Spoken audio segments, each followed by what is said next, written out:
Welcome to the webinar series, The Alchemy of Modern Shamanic Initiation. This is part 4 of 4, Discovering and Manifesting Your Shamanic Soul Signature. My name is Andrew Camargo, and I'll be your professor for the session.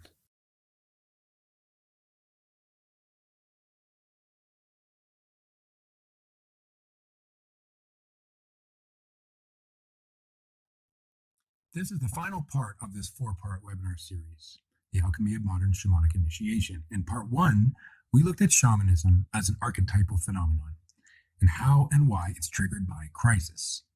And we started to look at how the outcome of a shamanic initiation depends on the type of initiation, the lineage one is being initiated into, and who is guiding the process. In part 2, we looked at shamanic shadow work in the 21st century. We learned how to approach shadow work as a trichotomy of dynamics instead of a duality. And we started to learn about the history of Western civilization's shamanic shadow. And in part 3, we dove deeply into the history of Western civilization's shamanic shadow and began a critical soul retrieval of our ancestral lineage of shamanic wisdom and initiation science, bringing it back into the 21st century, rectified and renewed. And now in part 4, we're going to conclude this series by getting practical, by getting down to work. Because inner work and initiatory alchemy that does not bear fruit is just, forgive the phrase, masturbatory. I've already given you the context for the initiatory crisis we are facing today in 2022, guidance on how to navigate the shadows inherent in the process and inherent in the times we're living in, and the occult history of Western civilization's shamanic lineage and how we ended up here. So you are prepared. Now it all comes down to this, doing the work that needs to be done. Today I'm going to show you a powerful psycho-spiritual tool, a sort of magic alchemical mirror that helps you do this shamanic alchemy I've been talking about in these webinars. So if you want to learn how to actually practice this so-called shamanic alchemy, prepare to offer your undivided attention to the session. The things I'm about to teach you are powerful, but they require your full attention. Get ready for an adventure into modern shamanic alchemical training. If you've attended any of my other webinars, you already know I believe that watching a good webinar should be like going to see a movie at the theater. For an uninterrupted period of time, you become engrossed in the journey unfolding before your eyes. For an uninterrupted period of time, you actually go on a journey yourself. You enter a trance and come out of the trance somehow transformed. That's also how it should be to listen to a good lecture from a good teacher. So I like to make the experience of attending my webinar similar to going to see a movie at the theater. So this webinar has been inspired by cinematic narrative structure. It's designed with a mythical 3-act structure. Act 1, departure, the need for 21st century shamanic alchemy. Act 2, initiation, 21st century shamanic alchemy in practice. And Act 3, the return, a school for 21st century shamanic alchemy. So in Act 1, we are going to set up the need for 21st century shamanic alchemy. And in Act 2, I'm going to walk you through an example of 21st century science of initiation. And you are going to see for yourself exactly what I'm talking about, so it's not so abstract. And then in Act 3, I'm going to show you a school I created that is dedicated to this sort of work and study and training.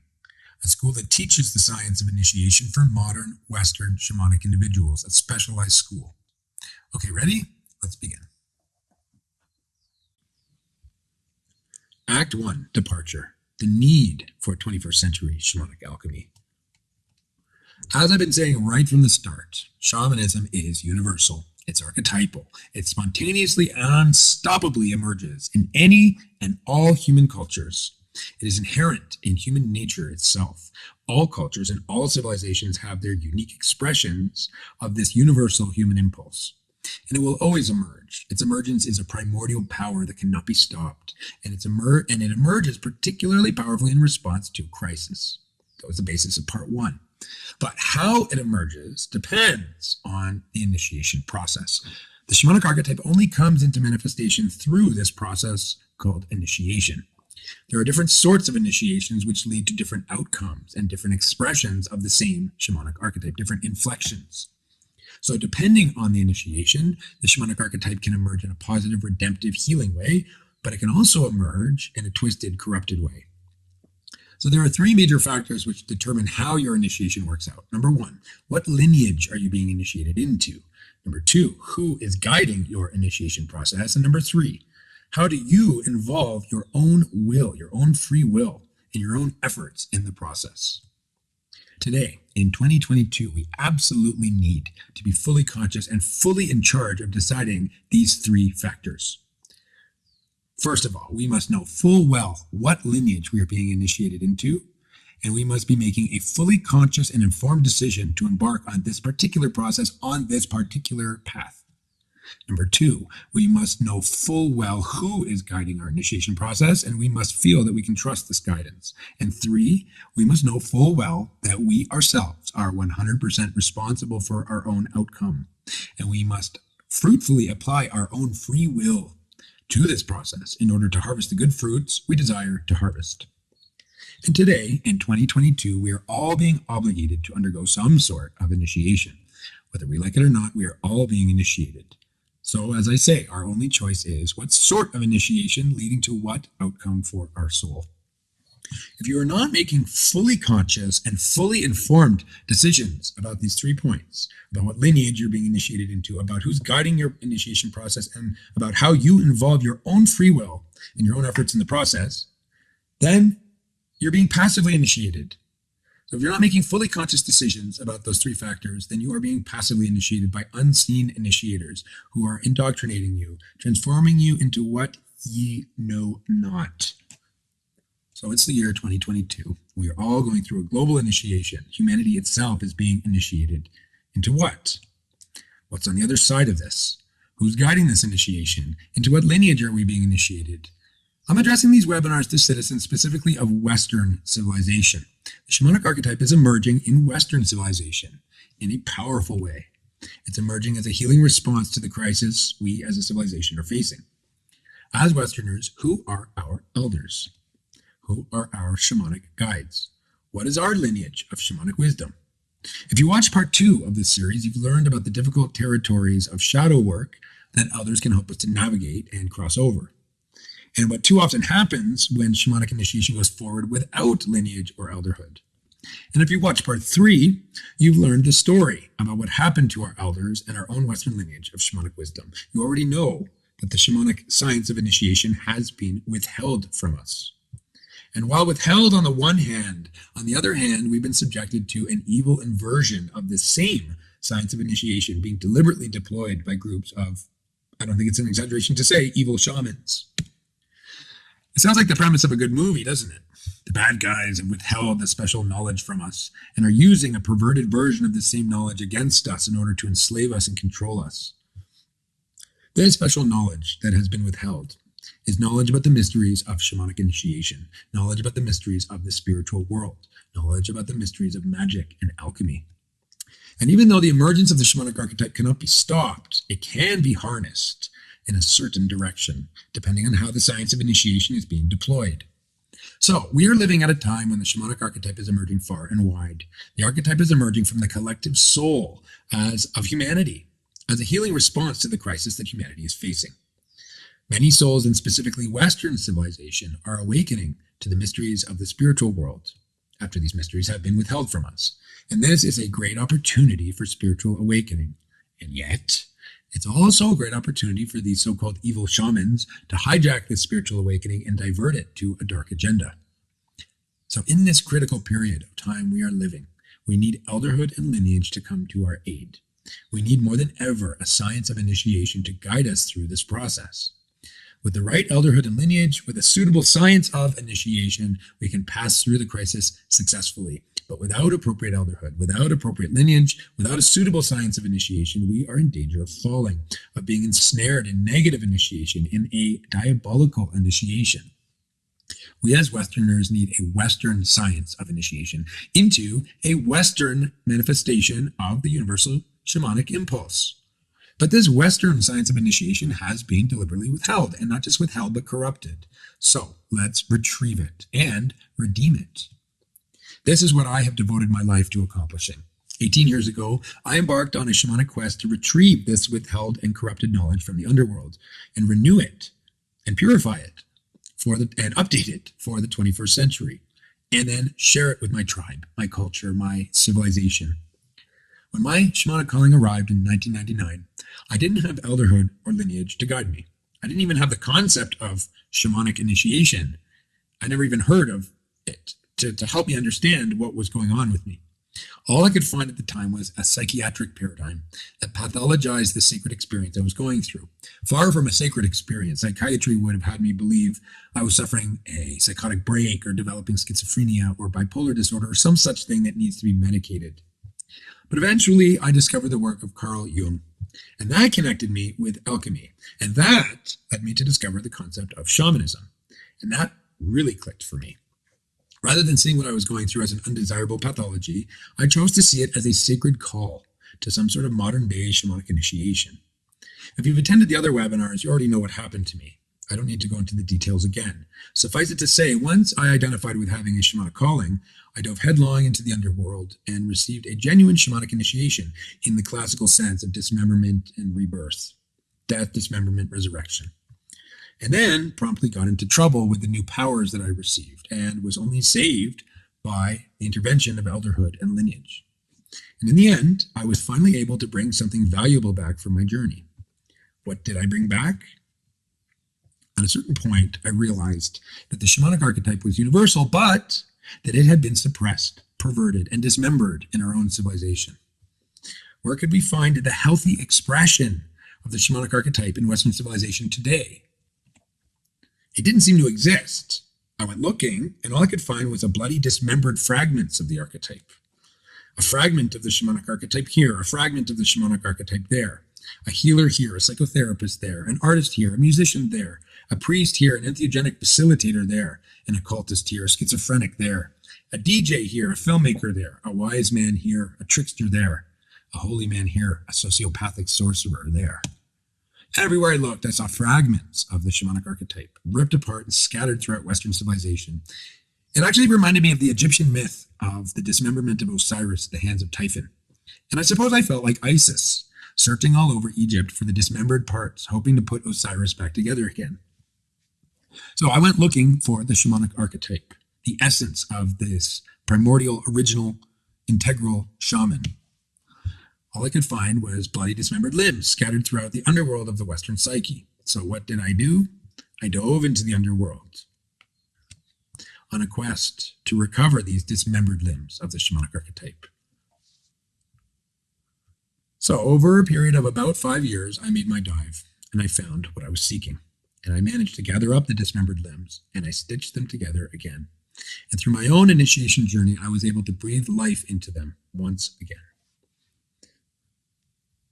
I had managed to remember the shamanic archetype and reclaim what had been denied to me and to all of us, and to you, and to all of us as citizens of Western civilization. This is a painting of Alex Gray, a triptych called The Journey of the Wounded Healer.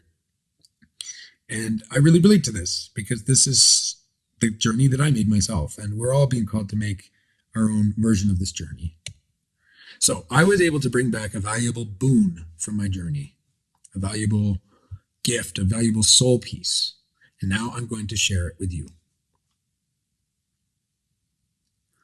Act 2, Initiation. 21st Century Shamanic Alchemy in Practice. Shamanic initiation proceeds much like the archetypal hero's journey as outlined by Joseph Campbell. And I deliberately use this hero's journey to structure my webinars. There's a 3-stage process: departure, initiation, return. And this corresponds to the 3 acts of pretty much 90% of Hollywood movies. So after receiving a call, the would-be hero departs from the ordinary world. After crossing into the extraordinary world, which in shamanic terms would be the spirit world, the would-be hero experiences a death, rebirth, initiation, and through this ordeal, earns some sort of magical boon to bring back and share. Now initiated, now with a boon in hand, the initiated hero returns to the tribe or the culture to share the boon of the initiatory journey. So I have this boon to share with you, and I'm going to share it with you now in Act 2. And not just share it with you, I'm going to actually initiate you in how to use it. I'm going to initiate you and how to begin practicing what I call shamanic alchemy, or what I also call modern soul science. So Act 1 of this webinar is establishing the need for such a tool. Act 2 here now is initiating you in how to use this tool. And Act 3 will share with you the school where you can go to actually use this tool in a supportive environment with a teacher, with a community, with a curriculum. So let me show you the spoon, which is a tool for modern shamanic alchemy. As we covered at the beginning, you are here because you're in the process of being transformed into what I call a shamanic individual. But to become a fully effective, realized, highly functional shamanic individual, you need to individuate the shamanic archetype to make it your own.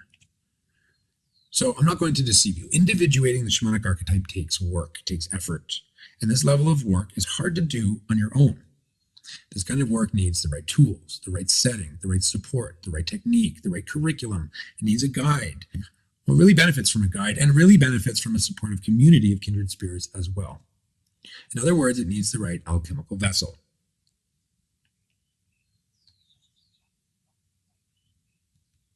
This tool I'm about to show you guides you through a process of discovering your shamanic soul signature, the result of individuating the archetype. This tool, if properly used, can facilitate the individuation of the shamanic archetype within you. I guess you could call that making it your own, or carving out your own unique expression and manifestation of this universal archetype. So you can use the divine fire of this archetype effectively, because the only way to really channel the fire of the archetype effectively is to individuate it, and then the inspiration of it can pass through you into manifestation. If you do not individuate it, it can burn you and do psychospiritual damage to you. So this tool is a workbook that I created. It's called, as you might imagine, the Shamanic Archetype Workbook. Now I'm going to take you deeper into the workbook and show you how to use it in order to individuate the shamanic archetype within you and discover your shamanic soul signature. So here's the cover to the workbook. So now I'm going to take you through the 9 steps to discovering your shamanic soul signature. And these 9 steps, the workbook takes you through step by step. So the first step, explore the anatomy of the shamanic archetype. If you've already taken my free email course, Safely Navigating Your Shamanic Calling, then you've already done this first step. And if you're taking the course now, you'll be doing this toward the end of the course. Imagine that the shamanic archetype is a dragon. This is the main metaphor I use. The shamanic archetype, imagine it's a dragon. And individuating the shamanic archetype is the equivalent of taming the dragon so that you can mount it and ride it and harness it. If you're going to tame and mount a dragon, you need to size it up and know what you're dealing with. So the first step is to get a map of the total anatomy of the shamanic archetype. This is the anatomy of the dragon that you must rein in and harness. This is the skeleton. These are the limbs, the organs, the larger scope of the archetype. So the shamanic archetype can be broken down into at least 25 distinct facets or faces. And this is a big part of what I've done to, on my return part of the journey, where I went on a journey to retrieve the dismembered limbs of the shamanic archetype and stitch them back together again. Imagine that these 25 facets or faces are these limbs that I've recovered and I've brought together again. These are 25 distinct ways the shamanic archetype can manifest in an individual. So look at these 25 facets of the shamanic archetype. The first one is the kind of central singularity of the archetype, twice born. This archetype comes into being through death and rebirth initiation. So all the other facets emerge out of the fountain of this twice born. Psychopomp, guide of souls. The shaman is fundamentally a guide of souls. Storyteller, mythmaker, sacred historian, an integral part of the shaman's role is to keep the sacred history of the tribe and to be the storyteller and to relate to the tribe stories of the gods and stories of the spiritual world, because not everybody can have direct experiences of the spiritual world, but the shaman can, and the shaman transmits this knowledge to the rest of the tribe. A technician of dream time, a tender of dreams. The shaman works in his astral body, his or her astral body, and that's where we are when we dream. We're in the astral realm, working in our astral body. So as a shaman is a technician of the dream world and does work in the dream world. An explorer and cartographer of immaterial realms. A shaman can sustained consciousness in supersensible realms, in spiritual realms, and they are responsible for being the map makers and the navigators. Visionary artist, writer, poet, creative director. The visions that shamans have can be transmitted to the rest of the tribe through art, through writing, through poetry, and even through film. Film is a modern manifestation of shamanic gnosis. Sacred musician, singer, dancer, actor, and performer. Drama is fundamentally a shamanic activity that brings people into trances, that transforms, that does healing work, that brings about catharsis. Musicians are channeling music from spiritual realms and transmitting it in vibrations and transmitting it to this dimension here. Music is essential in healing. Singing is essential in invoking spirits. So this is an integral part of the shamanic archetype. A technician of ecstatic trance states. The shaman, by definition, is one who goes into a trance state and moves into other dimensions and works in other dimensions through these trance states. Ascetic, an integral part of shamanism is the discipline, is doing dietas and diets and giving up excesses and purifying oneself so that one can do shamanic work better, so that one can be a more effective vessel for shamanic work and build willpower, because shamanism requires a lot of willpower. Promethean scientist, mathematician, inventor, architect, this is something that is more unique to Western civilization. Like a Promethean scientist, like somebody like Nikola Tesla. These people are going into trances, they're receiving knowledge and inspiration from higher realms, but they're bringing it into the realm of science. Math is a mysterious language, a language of creation. So this is an authentic expression of the shamanic impulse. It's a visionary and doing bridging work between realms. Hermetic magician, alchemist, astrologer, esotericist. This is the quintessential Western expression of the shamanic archetype. This is the figure of Hermes Trismegistus, who's the archetypal Western shaman. These magic, alchemy, and astrology, these are the shamanic arts and science. This is the shamanic science of Western civilization. Wounded healer is perhaps the heart, the beating heart of the shamanic archetype. Shamanic initiation begins with a wound, and the journey to heal the wound constitutes the shamanic initiation. Clairvoyant, psychic, remote viewer, and seer. A true shaman, especially one who is an entheogenic facilitator, can see auras, can see spirits, can see things that other people can't see. And this is an integral part, one who sees, one who can see far, who can see clearly, who can see into the spirit world, who can see into immaterial realms. Energy worker. If you can see energy bodies, then you can work with it. But a shaman does do energy work. It's not essential, not all shamans do it, but energy work is a type of shamanic service. One who has formed alliances and working relationships with spirits. This is a very traditional aspect of shamanism, but it is, I believe, essential. A shaman is one who works with spirits, who has spirit allies, and their capacity to do shamanic work is largely dependent on their spiritual alliances. Mystically connected to nature. There is an unbreakable and essential and integral connection between shamanism and the mysteries of nature. So a shaman, but not all shamans are mystically connected to nature. Some do their initiations in caves and they work with certain types of spirits that are not nature spirits. But this is an important facet of the shamanic archetype. Initiated into the darkness of the spiritual world. A lot of times the call to shamanism comes in the form of being bit by some sort of snake or being traumatized by some sort of demon. And the journey of soul retrieval, the work of soul retrieval, of recovering from that, or of confronting that, or of turning that around, is an initiation into shamanism. And so today, when the world is being very assaulted by sorcery and evil shamanism, principles of dark magic, this is something that is very pertinent to us today. But I found in my school and in my work and my experience that many, many, many Westerners have had this as their call to shamanism. They've been initiated through trauma.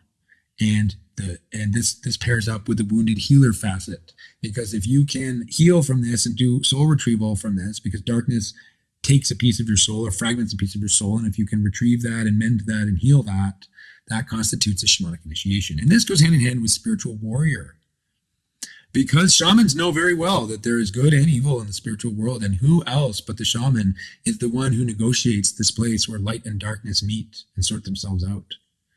The shaman is the one at the forefront of dealing with the darkness and dealing with the evil. If the shaman doesn't know how to deal with it, who does? So this is an inherent, integral part of the shamanic archetype. And this is one that I really relate to. This is my highest and most empowered and most central facet, culture hero, light bearer.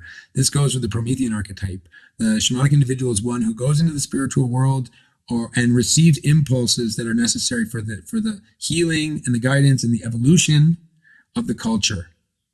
There are culture heroes. A culture hero is one who's receiving regenerative impulses for the culture. So this is what I've done with the creation of the School of Modern Soul Science. This is filling an important need for our culture of Westerners who have had the shamanic impulse repressed and corrupted, and the shamanic gnosis has been withheld from us. And so I've gone on a quest to retrieve it and restore it. And this resonates with culture hero, light bearer. And this is necessary this is inspiring all individuals who are kind of fighting to retrieve lost or forbidden or withheld knowledge. And this is so important to Western civilization because for centuries and centuries from the beginning of Rome, this knowledge has been withheld, suppressed, corrupted, twisted, used against us. So this is something that's very near and dear to the Western folk soul. Trickster, sacred clown, holy fool, and shapeshifter. The culture hero and trickster are like flip sides of the same coin. Prometheus was a trickster, but the shaman has this very strong trickster element where they're revealing shadows. They're on the liminal. They can't be fit into categories. They reveal uncomfortable truths. They reveal unconscious shadows. They are anti-authoritarian, and they work against like stale, rigid conservatism. And this is really important for shamanism and oftentimes shamanic healing. And they're mirrors, of course, as well. So, clustering with trickster as well as adept in mysteries of sexuality, one who is initiated into the mysteries of the Kundalini, who's awakened their higher bodies. A shaman, by definition, has awakened their astral body, and the Kundalini is an organ of the astral body. So one who is shamanically initiated is almost always awakened to the Kundalini, and that means they are initiated into mysteries of sexuality. And this opens up to temptations of sorcery, because if you know how to work with Kundalini, you can know how to manipulate it and abuse it. And so this is an important area of shadow work and morality and ethics for shamanic individuals. But sexuality is a vast realm of mysteries, of spiritual mysteries, of alchemical mysteries, and it's an important part of the shamanic archetype. Facilitator, master of ceremonies. Who is leading ceremonies? You would hope it's a shaman. Who is facilitating ceremonies? You would hope it's a shaman or a shamanic individual. And of course, technician of entheogenic ceremony. I mean, not all leaders of entheogenic ceremonies are shamans. Let me see if I get this right. Not everybody leading entheogenic ceremonies could be considered a shaman, but isn't that the ideal person that you want leading an entheogenic ceremony? I mean, this is part of the problem of the emergence of the shamanic archetype, is you have uninitiated people who aren't really at the level of initiated shamans leading these ceremonies with entheogens that open up the mysteries of the spirit world and open up the realm of spirits, and they're not clairvoyant or they haven't done their shadow work. And this can really run into big problems with sorcery. And it's entheogenic ceremony is the swimming in the big leagues. And so if you're going to do an entheogenic ceremony, you really want to do it with an initiated shaman, one who's connected to a lineage. So the shaman is the one who is the technician, specifically of entheogens and entheogenic ceremony. And this is a very important facet of the shamanic archetype today in the 21st century, as entheogens are becoming a very integral, important part of the spiritual awakening that's happening around the world right now. One who traverses the world tree, bridges and mediates opposites. The world tree connects the lower world, the middle world, and the upper world. And ideally, the shamanic individual can travel across all these realms, not just lower world, but also the upper world. And also one who bridges and mediates opposites like gender binaries, for example. So a shamanic individual is maybe a non-binary person or a two-spirit, or, somebody who has the soul of a man but the body of a woman, or the body of a woman, the soul of a man, or people that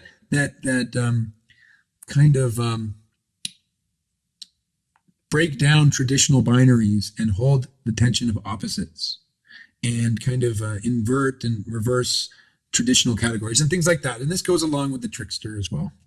And finally, elder and medicine carrier. An elder. I mean, who is an elder but the archetypal shaman, like the wizard, the wise man, the wise woman, the midwife, the one who stands at the end. Midwife is an important part of psychopomp, which is the second facet. But also medicine carrier, one who is carrying the wisdom of the tribe, one who's carrying the medicine of the tribe, one who is carrying the lineage, a lineage carrier. So, my friends, those are the 25 facets of the shamanic archetype that I've been able to break down. And this facet is open to keep evolving. But I feel that all of us here are expressions of a unique combination of these 25 facets. And the tool I've created allows you to discover what your signature, what your combination of these 25 facets is. So that's just the first step, is familiarizing yourself with the facets. The second step is to discover your personal relationship with each facet. So if you've already taken the email course, Safely Navigating Your Shamanic Calling, then you've just begun the second step. You've explored your personal relationship with 2 of these 25 facets. But the full workbook guides you on a personal journey through each of these 25 facets in depth. And in this way, you'll discover how each facet is working in you, inspiring you, guiding you, propelling you toward the manifestation of your higher self. So for each facet, you'll encounter a general definition and prompted affirmation questions. Prompted affirmation means you're prompted to say yes or no.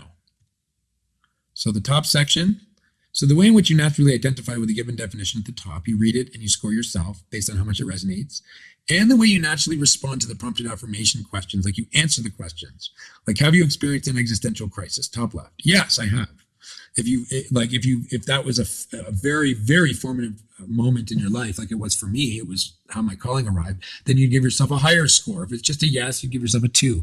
If it's a yes, very much so, then it's a 3. But if it's yes, this is one of the most important experiences in my life, you give yourself a 4. And if it's a no, you give yourself a 0. And you answer all these questions, and this will reveal and clarify your personal relationship with that facet. And so you do this with each of the 25 facets.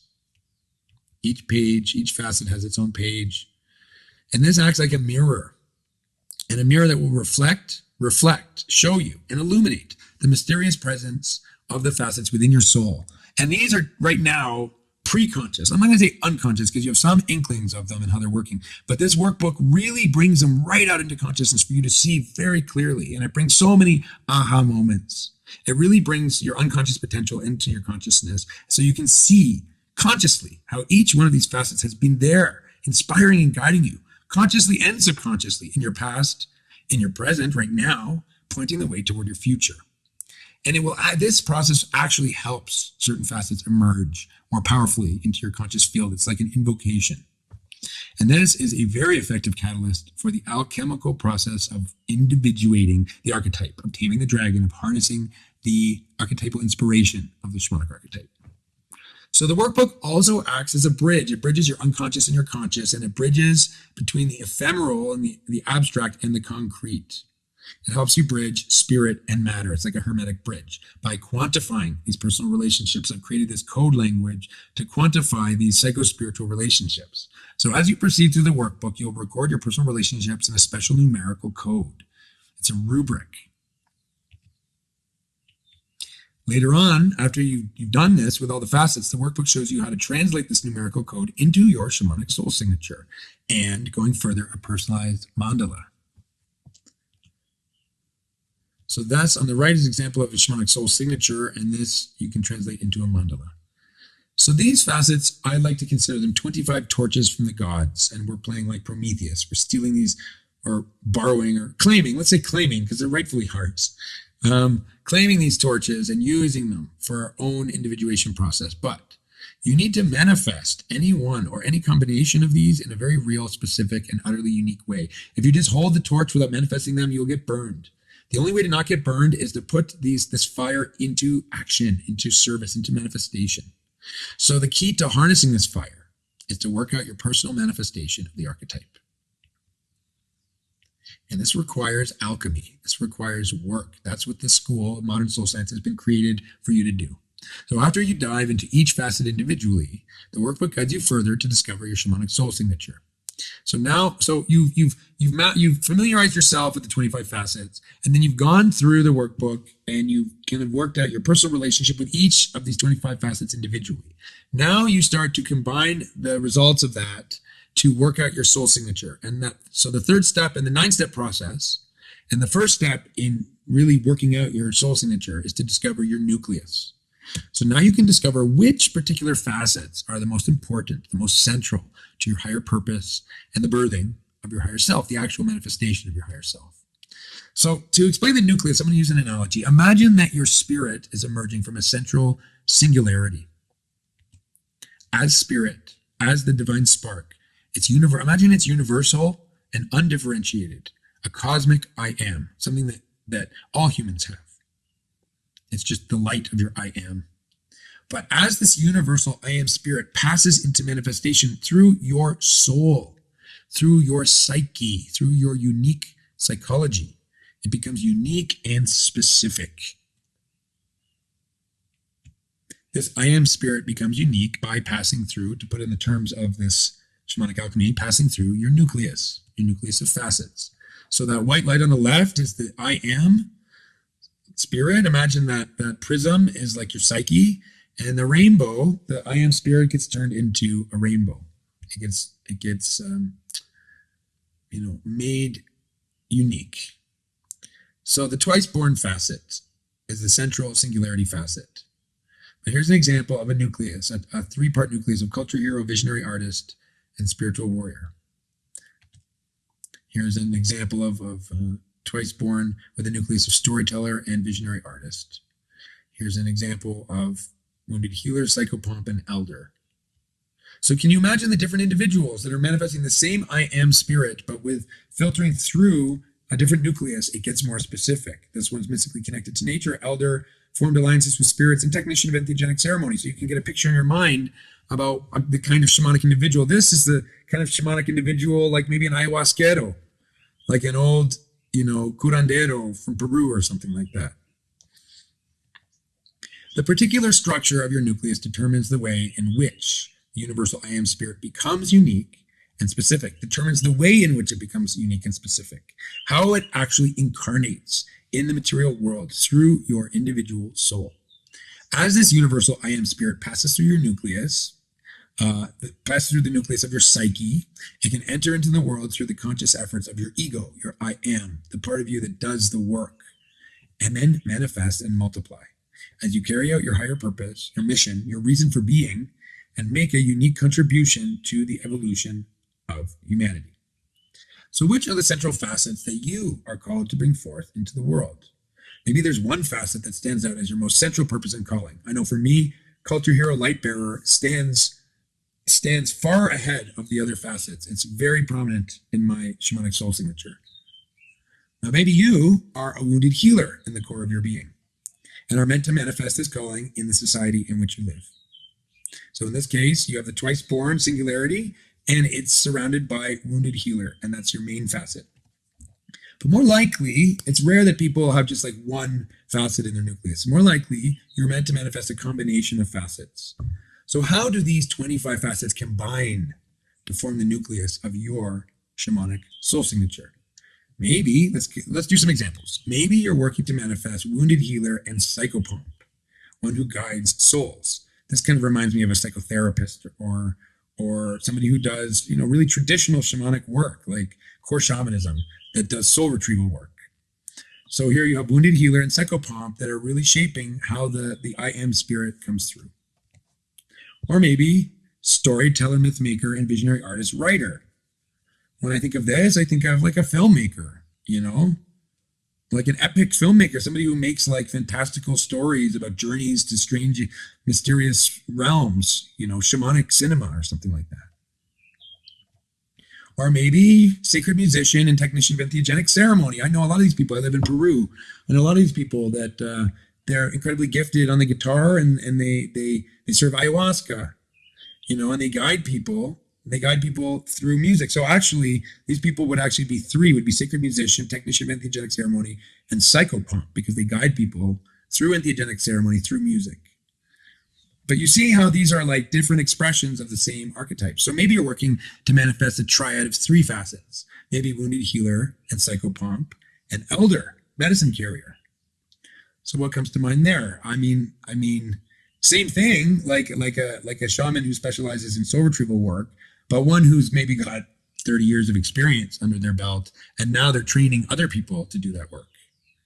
Like maybe like Sandra Ingerman, for example, or, like an elder shaman that's training people how to do soul retrieval work.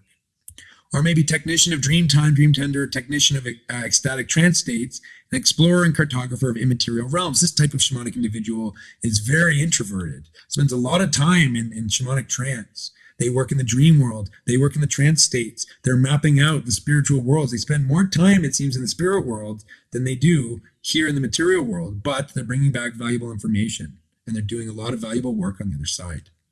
So it keeps going. Maybe a quaternity of 4 facets. Maybe Hermetic Mage, Esotericist, Culture Hero, Light Bearer. I really resonate with these two. Trickster and Spiritual Warrior. I really resonate with this configuration personally.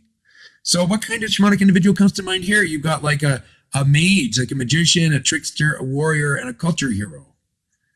You know, maybe this person is a teacher or a blog writer or somebody that writes books about modern magic, and or you know, maybe this person is a sex magician, or a spiritual warrior. Maybe this person is involved in spiritual activism, and they're using their knowledge of magic to expose hypocrisies like a trickster would do.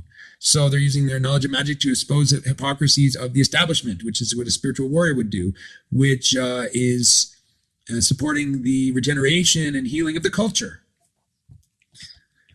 Or let's say mystically connected to nature, one that's formed alliances, working relationships with spirits, an elder medicine carrier, and technician of entheogenic ceremony. Here we really see the configuration of what comes to mind when you think of an old like curandero in Iquitos in Peru, let's say. Somebody that works in the Amazon with ayahuasca, and they've been shamanizing for 50 years, and they have lots of icaros, and they have lots of spiritual guides that they can call into the session to do healing work, for example. So, the combinations are limitless. Your nucleus can have 5 facets. We just looked at 1, 2, 3, 4, but it can have 5, and it can have 6. And it can have innumerable, but the way the workbook is structured, we set the limit at 6 in your nucleus. So each individual forges a unique combination, obviously. And when you map out your nucleus, you'll be using the principles of sacred geometry. So take a moment to contemplate what your own nucleus might be and all the benefits that could come from knowing it and actively cultivating it. What comes to mind when you look at this? When you're looking at this, when you're scanning your eyes through this, which of these facets really jumps out at you? Because this is a mirror. This tool, this boon, is a mirror for your shamanic soul and the kind of shamanic individual you are becoming, yearning to become, and what your higher self is guiding you to become. So just imagine what combination you might be and the benefits of working that out and how that could actually unlock things in you. But it gets even more interesting now. That's just the 3rd step of discovering your nucleus. The 4th step is discovering your formative influences, because this keeps getting more complex. We're really working to tame this archetype and really work out your individual expression. And so this tool gets very precise. So an archetype, let's imagine an archetype as a Taurus nature. It flows outward, like from within you out into the world, but it also flows inward from the collective soul of the world into you. And it flows back in on itself. And this is what we're going to be concentrating on now. So imagine an archetype has this Taurus nature. Imagine like it's like your electromagnetic bioenergetic field, almost. So envision this shamanic archetype as a Taurus in your higher bodies. So these 25 facets, they form and inspire one another. I'm going to explain what I mean by that in a second. Okay.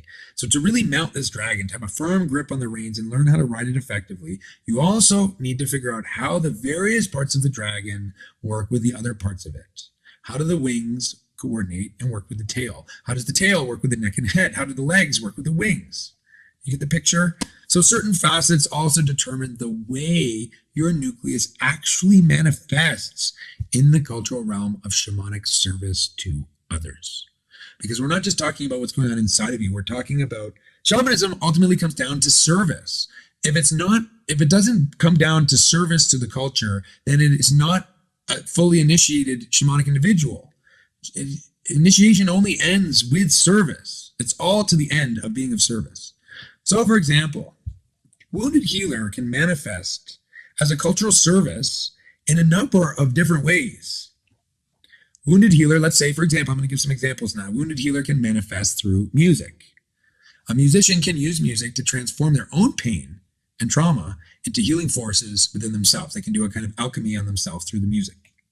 And this could generate, let's say, a musical repertoire that has the capacity, that has the magic, that has the alchemical power to touch and inspire others with the same healing energy that helped them transform themselves.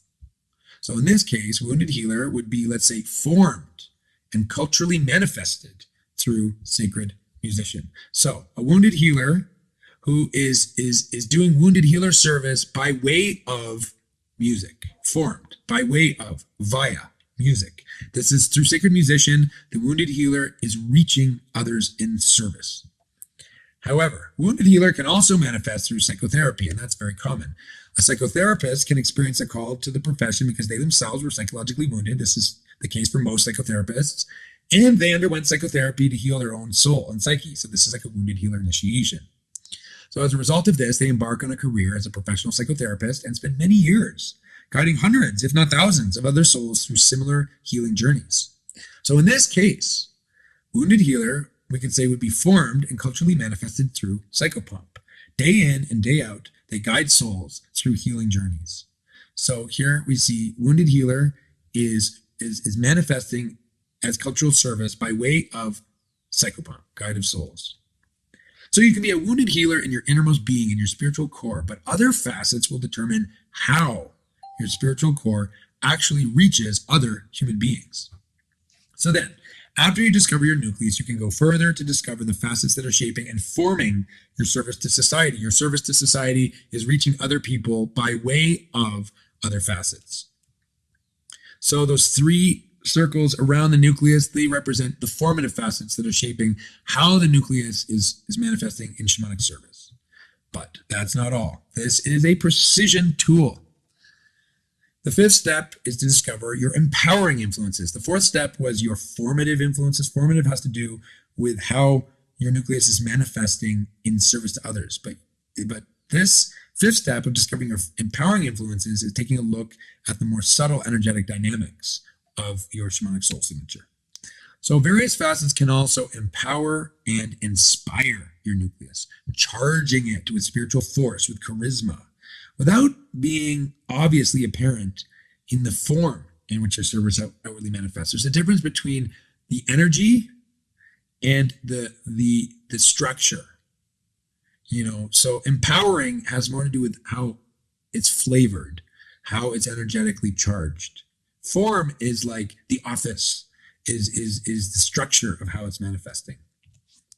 So the next step to discovering your shamanic soul signature is to identify how your nucleus is being energetically empowered and inspired by other facets. And this gets into more nuanced alchemy.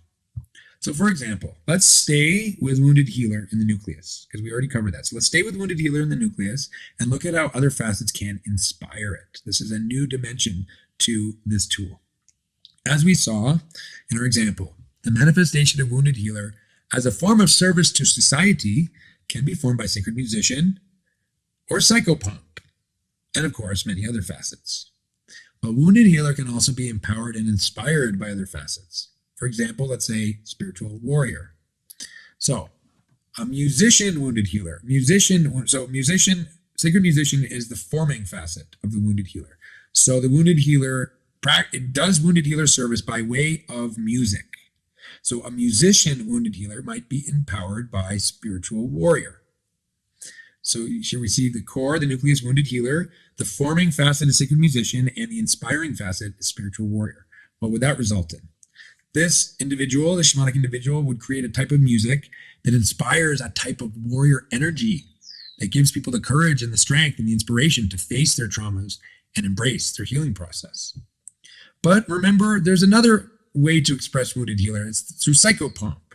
Remember? So we looked at wounded healer that is formed by psychopomp, and that would lead to a type of psychotherapist wounded healer.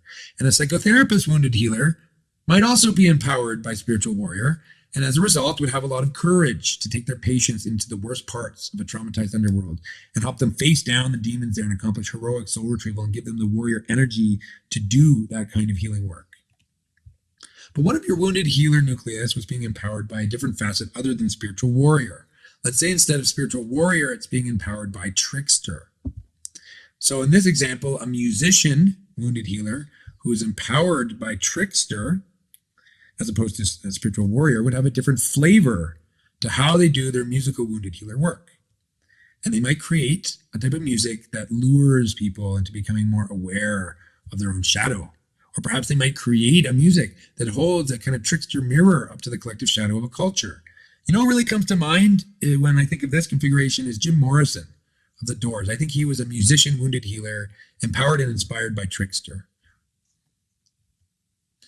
On the other hand, a psychotherapist wounded healer who is empowered by trickster, they might have a special knack for fruitful provocation in the psychotherapeutic session that helps patients overcome neurotic defense mechanisms, repressions, self-sabotage, and other stubborn ego blocks to psychological healing. This has more to do with the style of the psychotherapist, or the knack, or the special charisma of the psychotherapist. I know, what comes to mind is Alejandro Jodorowsky did this kind of thing. He wrote a book about it called Psychomagic, where he kind of tricked people into doing shadow work. So these examples illustrate that the possibilities are really limitless when you have these 4 levels of like, what is your nucleus? You have your core I am filtering through your nucleus. Your nucleus is like the way that it expresses in service to culture is conditioned by certain facets. And then the flavor of the cultural expression is inspired and charged by other facets. So the possibilities are limitless, but you have your own utterly unique shamanic soul signature, and you can use this tool to discover it. And when you discover your soul signature, it becomes a key. It becomes actually more than a key. It becomes like a magical sigil. But regardless, you can use this key to unlock the deeper mysteries of your higher purpose.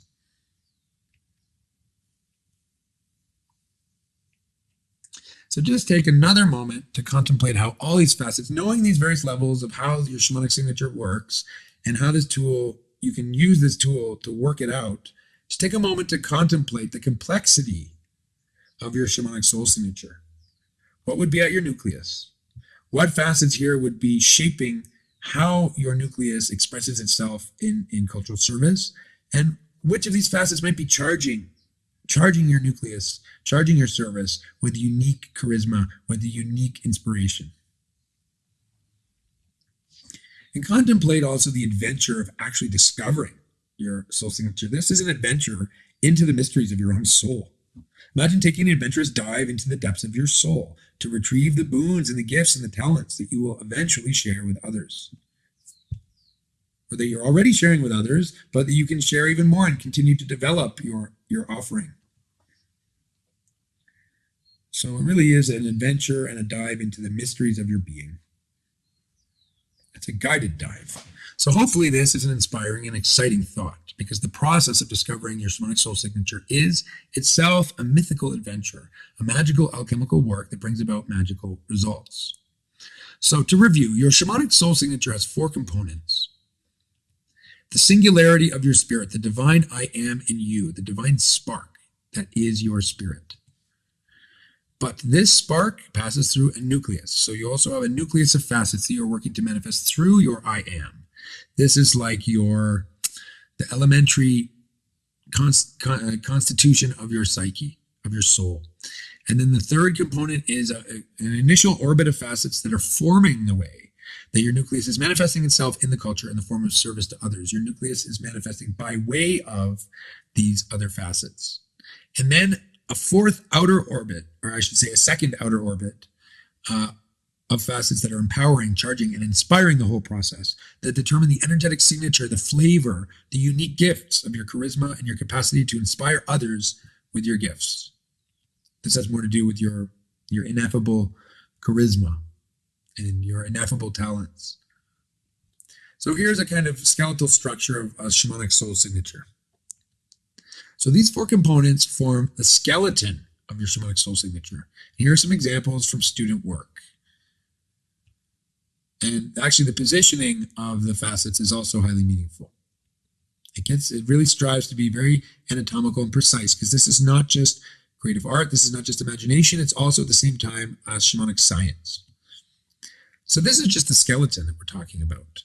Next, you bring it to life with the magic of art and symbolism. So the 6th step is to animate your skeleton with art and symbolism. After you work at the skeleton of your shamanic soul signature, the sixth step is to breathe life into the skeleton with art and symbols. Symbols have a magical power. They are profoundly magical. In fact, some people could say magic is all about symbols. Symbols have this ability to hook onto hidden archetypal realities and bring them up into consciousness.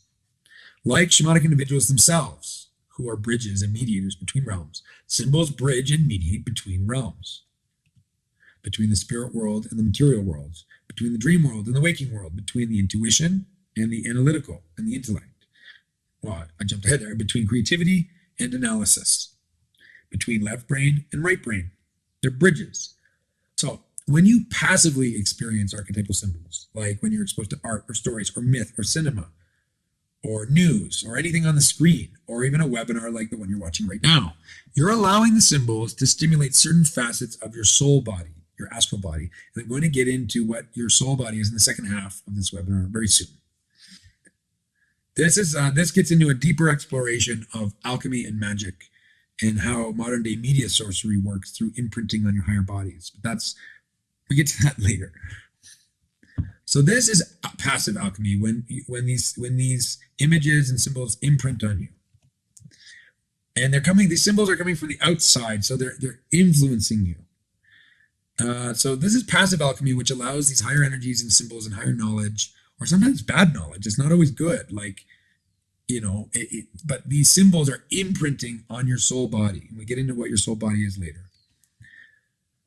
But this imprinting does not result in the actual transformation of your ego, of your initiated ego, of your I am consciousness, which is the thing that allows you to do shamanic work. It's the driver in the vehicle. It's the one who's on top of the dragon, who's holding onto the reins, and who's navigating with the dragon and directing where the dragon flies. However, in contrast to this, when you actually develop personalized symbols yourself that emerge out of your own soul, out of your own archetypal imagination, these symbols bridge the gap between your consciousness and your unconscious, between your ego and your soul body. And they focus and harness the archetypal energies through the fountainhead of your individuality. Really focus and harness it. So we need these bridges between the conscious and the unconscious in order to really effectively utilize the immense potential, the magical and shamanic and spiritual energy that is latent in our unconscious. So as you work out the symbols and receive them from your own imagination, something very special happens. The skeleton of your soul signature comes to life and becomes animated with mysterious soul forces. This is an alchemical engraving series, the Rosarium Philosophorum, Rosicrucian series. And it shows the hermaphrodite, which is symbol for the astral body, and it shows the spirit or soul, I guess you could say, leaving. And then the corpse gets washed by the etheric waters, purified, and then the soul returns to reanimate it. So you can see here, this is actually pictorial, hieroglyphic guidance for shamanic initiation as well. Alchemy is transmitting all manner of shamanic guidance. And then you see a resurrection. And then you see an augmentation of the resurrection later on. This first one is the lunar resurrection, and this is the solar resurrection. And you see the hermaphrodite standing on this triple serpent that's eating and bleeding itself. And it's a royal hermaphrodite holding three serpents. In one hand, the white, the red, and the black, the three colors of the alchemical work. And then holding the serpent of wisdom in the other hand, with a pelican eating itself, a lion, and a solar tree. This has immense and profound symbolic significance, which I get into more in my actual school. But anyway, each symbol you create for your own shamanic soul signature stores energy. It holds consciousness, and it acts as a portal to the archetypal inspiration at the heart of the facet. It helps the facet really emerge. Now, one symbol on its own is powerful and is a portal to mysterious forces. But when you connect a set of symbols together through the framework of your shamanic soul signature, you create a very powerful spiritual circuit board. So here's an example from a student. Here's some student examples. And you see how this is creative magic, how this is channeling energies that these symbols hold and represent. Each of these symbols are not just meaningless images. Each of these symbols represents something deep in the person's soul. And connecting them together in this configuration is like reorganizing the chaos in your unconscious and reorganizing it in the form of a kind of circuit board. So this is real alchemy, real transmutational work that you're doing on your own psyche, rearranging the archetypal forces in a very special way that can really harness them. So this is an example of shamanic alchemy. You're working on your own initiation, on your own training, on your own manifestation of the shamanic archetype, but you're working on it by way of alchemy. And you're transmuting and rearranging the forces in your subconscious to make them more conscious and to make the spiritual energy wired more effectively, wired towards your central facets, wired towards the manifestation of your central purpose, your higher purpose, and your higher self. Now, this may be intimidating. I showed you some quite beautiful shamanic mandalas, but this is actually easier than you think, and everyone can do this. You do not need to be a skilled artist. A magical symbol can be drawn very crudely without advanced technical skill, and it still has power. What matters is that it emerges out of your own psyche so that it is an effective bridge between your ego and your soul body, between your conscious and your unconscious. This person had a very powerful experience creating these symbols, and these are very straightforward symbols, but they are effective. They work.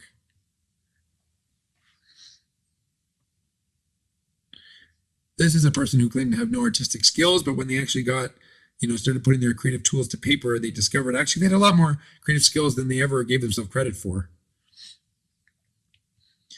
So as you engage in this creative work, you're creating a sort of magical sigil that unlocks a lot of energy and inspiration from your subconscious. So be careful as well. This tool does come with a warning label. It's like a high voltage warning label because it can unlock a lot of energy from your subconscious. This is real alchemy that we're doing here. This is the real thing. And this is a real sigil. So it's important for people to realize that this is real. This isn't a game that we're doing here. We're actually working with the mysterious forces of our own psyche, and we're doing alchemy on the mysterious forces of our own psyche in order to bring out our shamanic potential. So this can be obviously a healing force within you. And also act as a spiritual compass for your ongoing journey. The archetypes, the mandala points the way to your destiny, where your higher self is wanting you to go. It's like a map. So after you symbolize the skeleton of your shamanic soul signature, you can accomplish an even greater unification of forces. And this step may be redundant. Harness the magic of the mandala, because your soul signature may already be in the shape of a mandala. But if it hasn't happened already naturally, as you follow your creative intuition, it's now just a small step to translate your soul signature into a personalized mandala. So on the left is a soul signature, and it's been mandalized. Not vandalized, mandalized on the right there.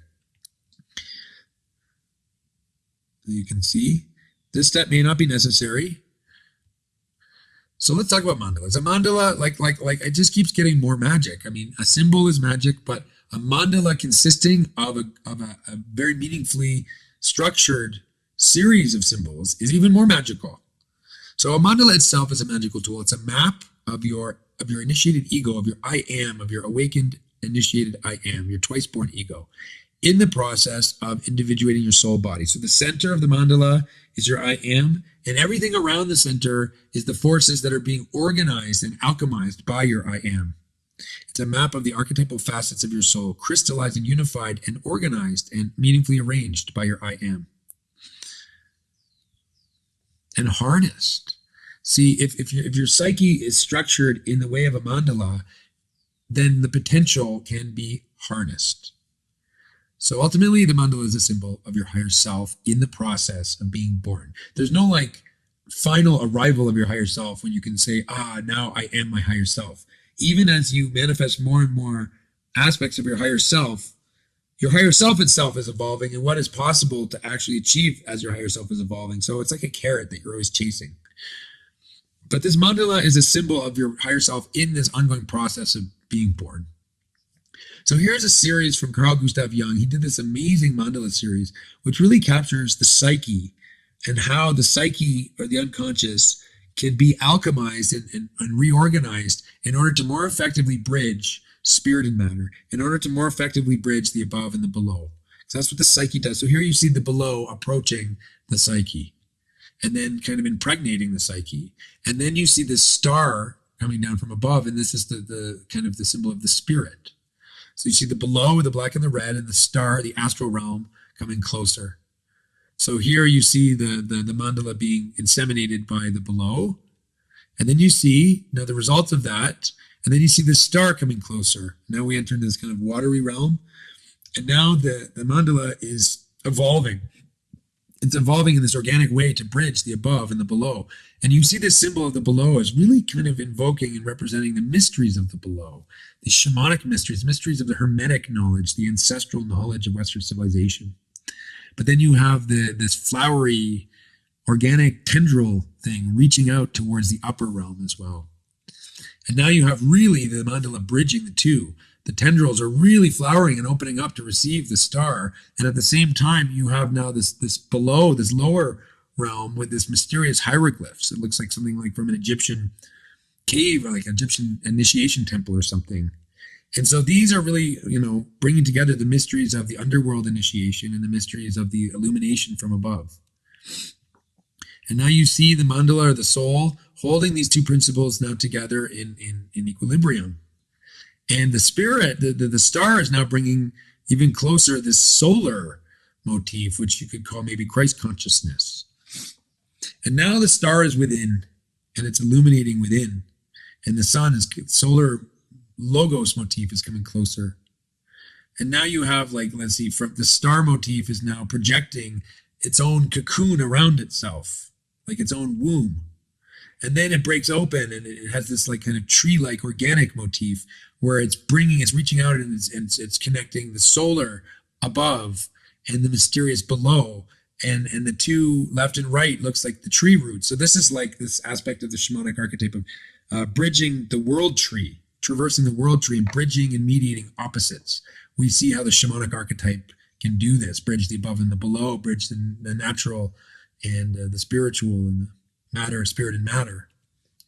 And then it takes it within itself. It takes all of it within, it's like sucks it within itself. The solar is in there. The underworld is in there. The natural world is in there. It's not like an egg with it all inside. It looks like it's floating in waters. And then it explodes into this individual mandala that you see. It has the star motif in the center, the spirit motif in the center, but it's surrounded by these, it looks like zodiacal signs or natural trees with this earthy black and brown. And then it has these four colors, which are the colors of the work: white, gold. I think it's supposed to be gold, the four colors of the alchemical opus. And you have the symbol of the wise old man above. You have this kind of trickster underworld guide below. You have the masculine red solar on the right, surrounded by the blue and the black. And then on the right, you have the feminine lunar surrounded by the red and the black. So it's all kind of interwoven with each other. And this is a shamanic mandala. And we see how this has evolved from the original.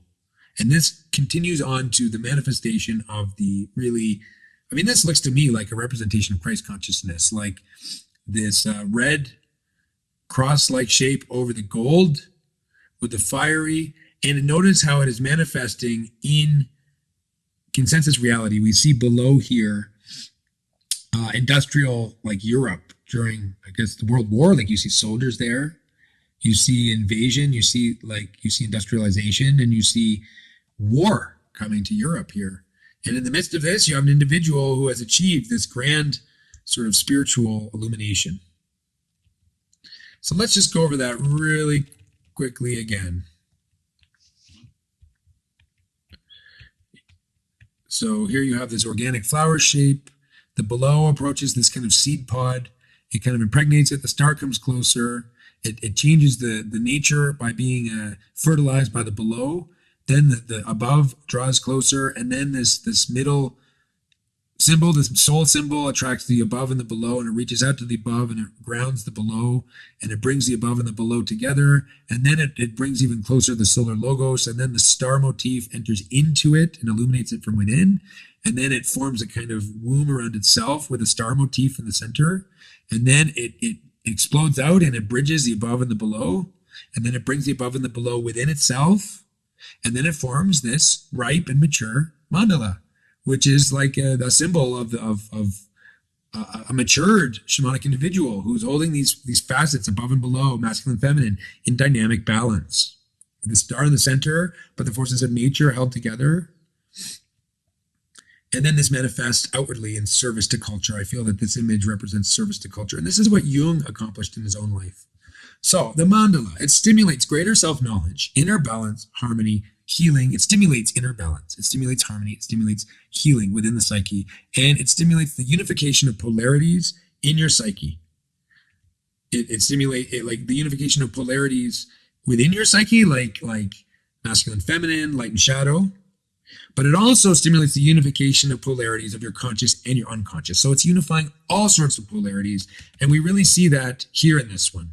Above and below, masculine, feminine, spiritual, and material. All sorts of polarities are unified through this mandala magic. So it's a portal that calls your higher self to manifest more fully.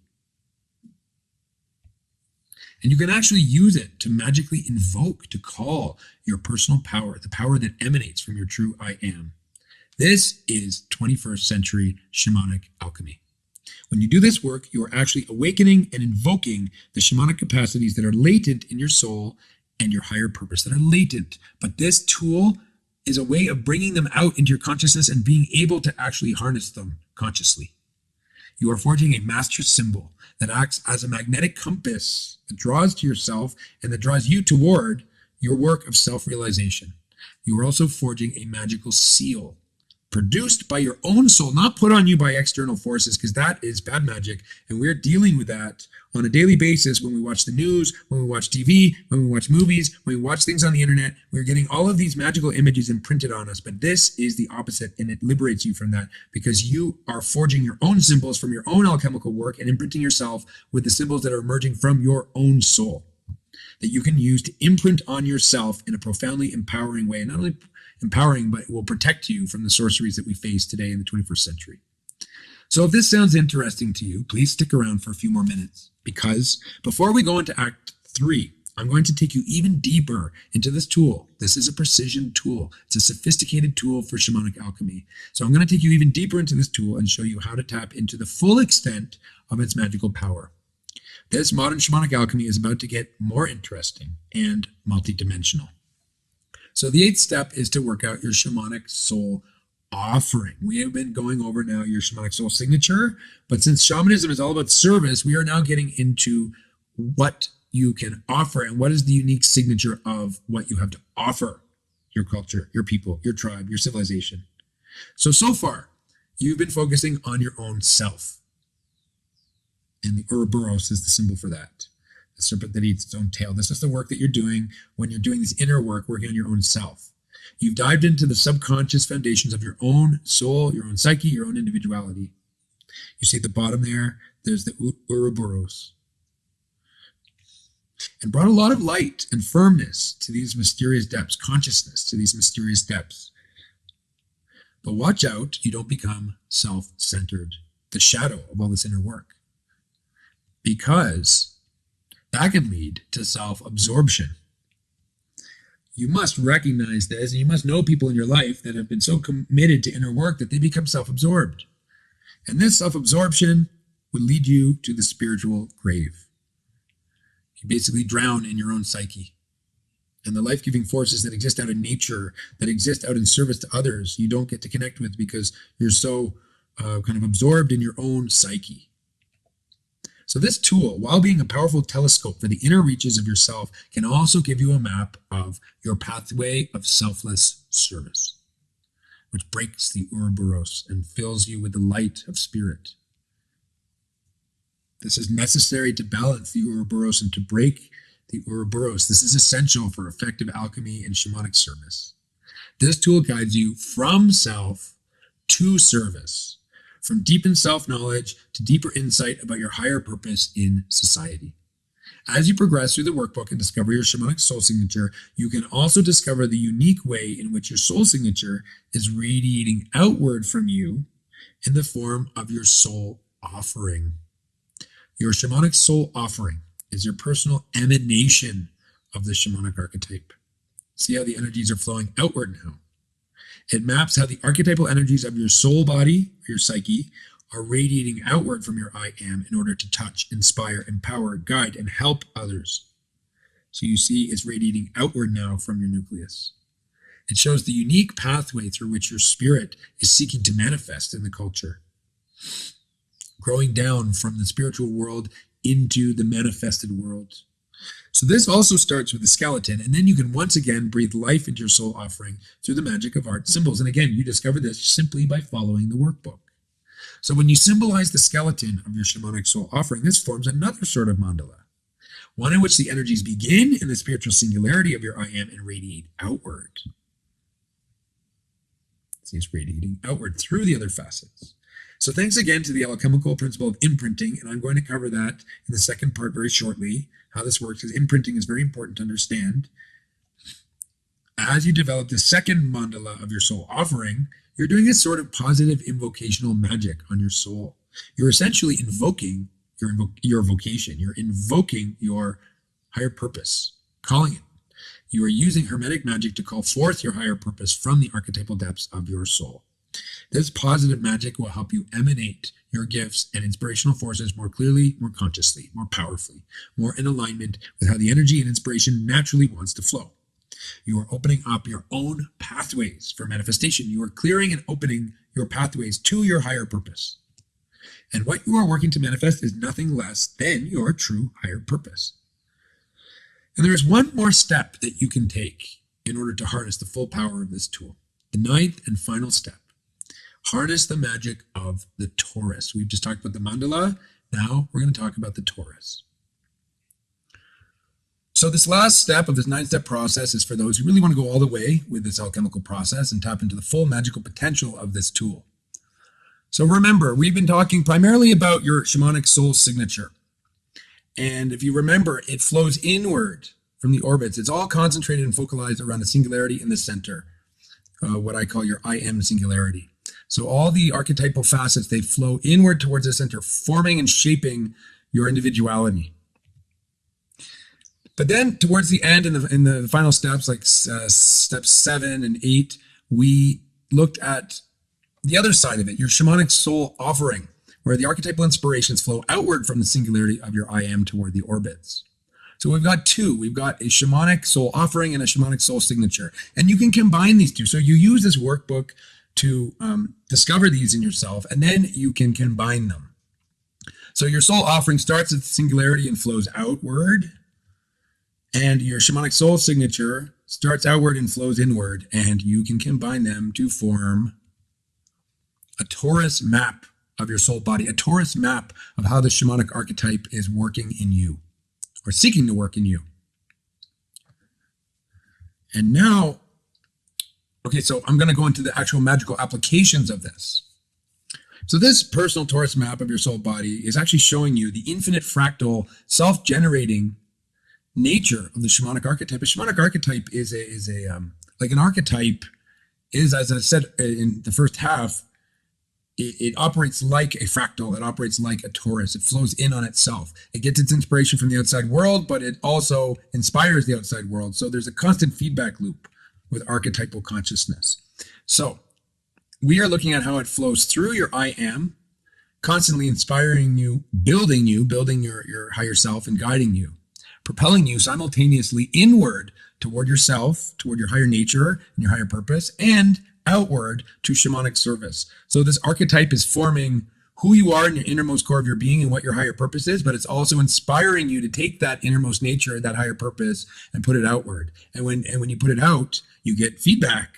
And so it continues in this toroidal fashion. So now, that was a short review. Now I'm going to get into the specifics of how this shamanic alchemy works. And I would call this has applications for personal empowerment and protection. So in order to convey the shamanic alchemy of this torus magic, I need to very quickly explain the two main higher bodies involved in shamanic initiation. These are the astral body, otherwise known as the soul body, and the etheric body, otherwise known as the life energy body. and how this process of imprinting works. The issue of imprinting is vitally important to understand in the science of initiation, in alchemy, in shamanism, and in understanding magic and how magic works, real magic. So the astral body, which is also the soul body, and the etheric body, otherwise known as the life energy body. So let's talk a little bit about the astral body first. In Western psychology, the soul body is known as the psyche, or the archetypal psyche, or the unconscious psyche, because most people aren't conscious of it yet. In Western esotericism, it is known as the astral body, and I like to refer to it as the astral body. But just to relate this to Eastern systems, this is the higher body that holds the Kundalini. The Kundalini is like the spine of the astral body, and the chakras are like organs of the astral body.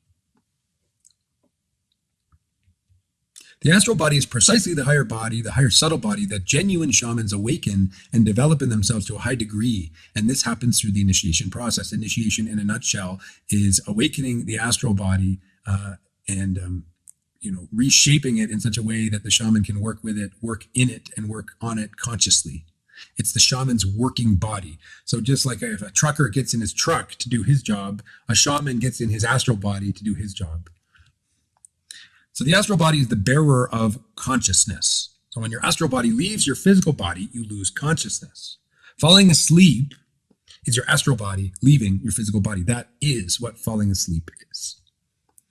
It's also, the astral body is also the body that travels outside the physical body during what we could call astral travel or shamanic trance. When a shaman goes into a trance, his astral body is leaving, but his physical body remains. And his etheric body remains, which I'll cover in a moment. So the astral body can be directly perceived through shamanic clairvoyance. So this is what highly developed and initiated shamans and clairvoyants have attained. They can actually see the astral body. But the astral body can be indirectly perceived by everybody if they train themselves in how to do it. If you understand how the principle of mirroring and correspondence works, if you understand the principle of mirroring and correspondence, then you can indirectly perceive the astral body. So the astral body is reflected through art, music, stories, imagination, and dreams. So the art that you create, you yourself create, is, whether you realize it or not, is revealing things about your astral body. The music that you create is revealing things about your astral body. But likewise, the art that you gravitate to, the music and stories that you gravitate to, is also revealing things about your own astral body that you may be unconscious of. So this principle is at the basis of a lot of the creative alchemy that we do in the School of Modern Soul Science. So you can also indirectly perceive the astral body through a close observation of the correspondences between your inner life and your outer world, because your astral body is often unconsciously guiding you. So if you develop an awareness of the kind of personal relationships and chance circumstances you are attracting to yourself, you can infer and come to conclusions about aspects of your own astral body that you may still be unconscious of. So this is a special kind of hack or a technique for learning about your own unconscious astral body. So for example, if you find yourself like, why do I keep getting in these self-destructive relationships? Or why do I keep finding myself in these abusive relationships? Or why do I have such bad luck with employers? Or why, and these like head scratching issues about like how you've somehow unconsciously guided yourself to certain situations. If you know how to mine that for self-knowledge, you can learn how to indirectly perceive your own astral body, because your own unconscious astral body is magnetizing you to these outer circumstances, because there's a correspondence between your own inner astral body and the soul of the world, the astral body of the world. So the astral body contains your desires, conscious and unconscious, your passions, your fire, your creativity, your daemon, to use a word from depth psychology, your sexuality, your charisma, your traumas, and your karma. Your astral body is your unconscious. This is what psychologists call the unconscious, and it is the bearer of your shadows. The unconscious is just parts of your astral body that you are still not aware of yet, but you can become aware of. And your shadows are just the parts of your astral body that are still not purified or illuminated or healed by the light of your consciousness. They're the parts of your astral body that are hiding and that need work. And these shadows magnetize you to shadows in your outer environment. So if you have, like, let's say a shadow, a personality flaw, like, let's say, tremendous arrogance, then you will find yourself drawn to fights with other arrogant people. And then this is where projection comes in. This is where spiritual bypass comes in, when you get caught in the projection. So psychotherapy and shadow work, which is withdrawing the projections and becoming conscious of your own unconscious blind spots, this is essentially becoming conscious of the parts of your astral body that were previously unconscious. You carry your astral body throughout all your reincarnations. It's like the running tab of your karmic account. So it also enacts your karma. It kind of executes your karma. You have your karma inscribed in your astral body, and your astral body unconsciously guides you in life. And so based on what's in your astral body, you will be unconsciously guided, or you could say unconsciously guide yourself to certain hardships and certain fortunes and certain synchronicities and certain inexplicable hardships. And there's a higher wisdom here of your higher self guiding you into circumstances that allow you to work out your karma, work on your karma, and transmute your karma. So your astral body is deeply related to your karma. And here's an important concept.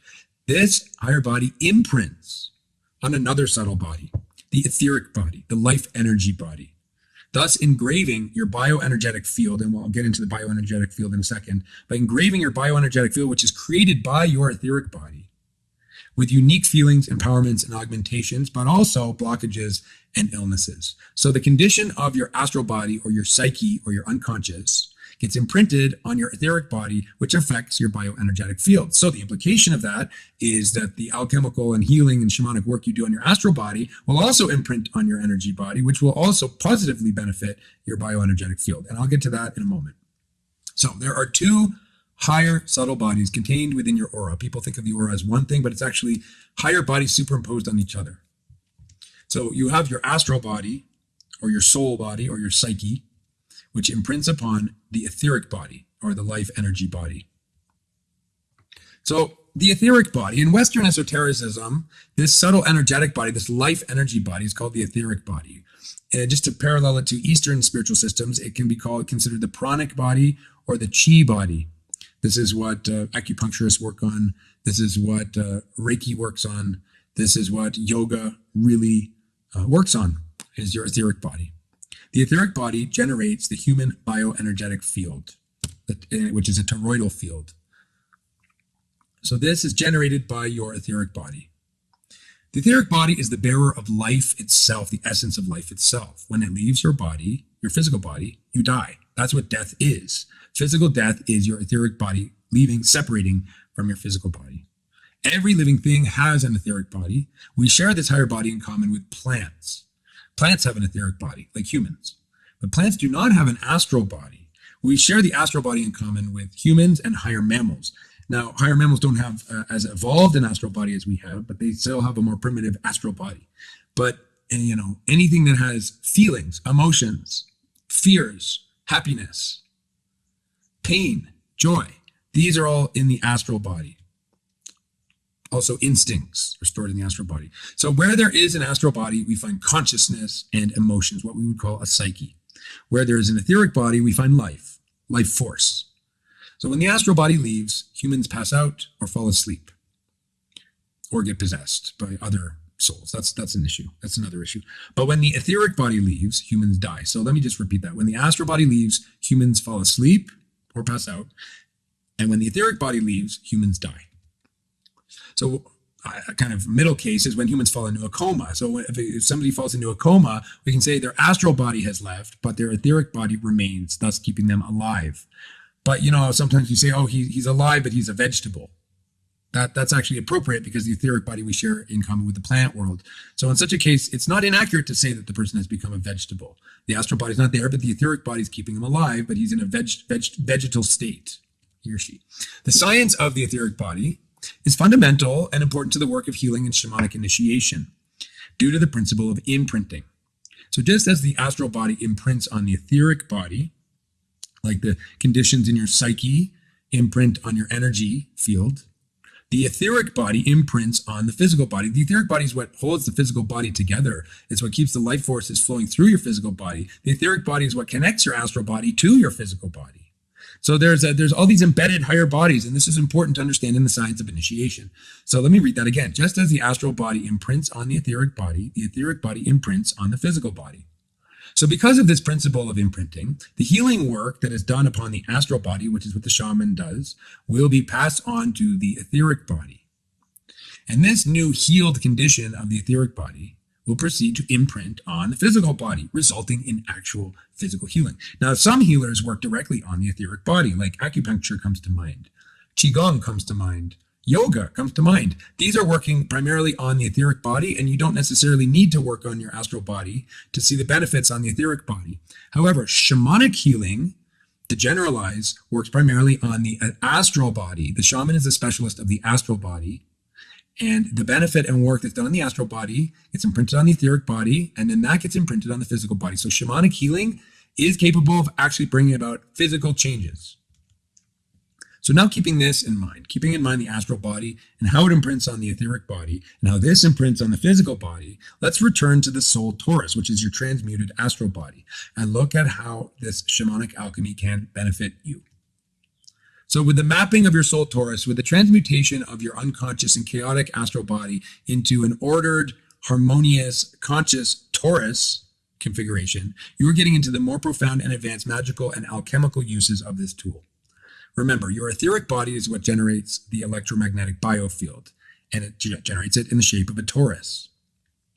And also remember that your astral body imprints upon your etheric body, thus influencing your electromagnetic biofield. So depression, which is something that is happening in your astral body, gets imprinted on your etheric body, thus like lowering your actual energetic field and weakening your actual energetic field. Trauma, which fragments your astral body, this fragmentation gets imprinted on your etheric body, fragmenting your electromagnetic biofield, creating openings.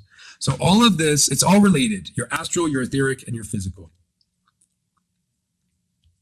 So all this alchemical work you're doing on your astral body through the Shamanic Archetype Workbook has the effect of transmuting your astral body, your soul body, your psyche, into a soul torus configuration. You're actually changing the shape of it in a way, changing the configuration by going through the workbook and doing the workbook. You're doing direct alchemy on your astral body, and you're affecting change in how it flows and how it's structured and how conscious you are of it. And if it all tends towards the mandala, the torus. It all tends towards creating a greater organization according to principles of sacred geometry. And this soul torus can then, of course, imprint on your etheric body, and this will empower and possibly even work on healing your electromagnetic biofield.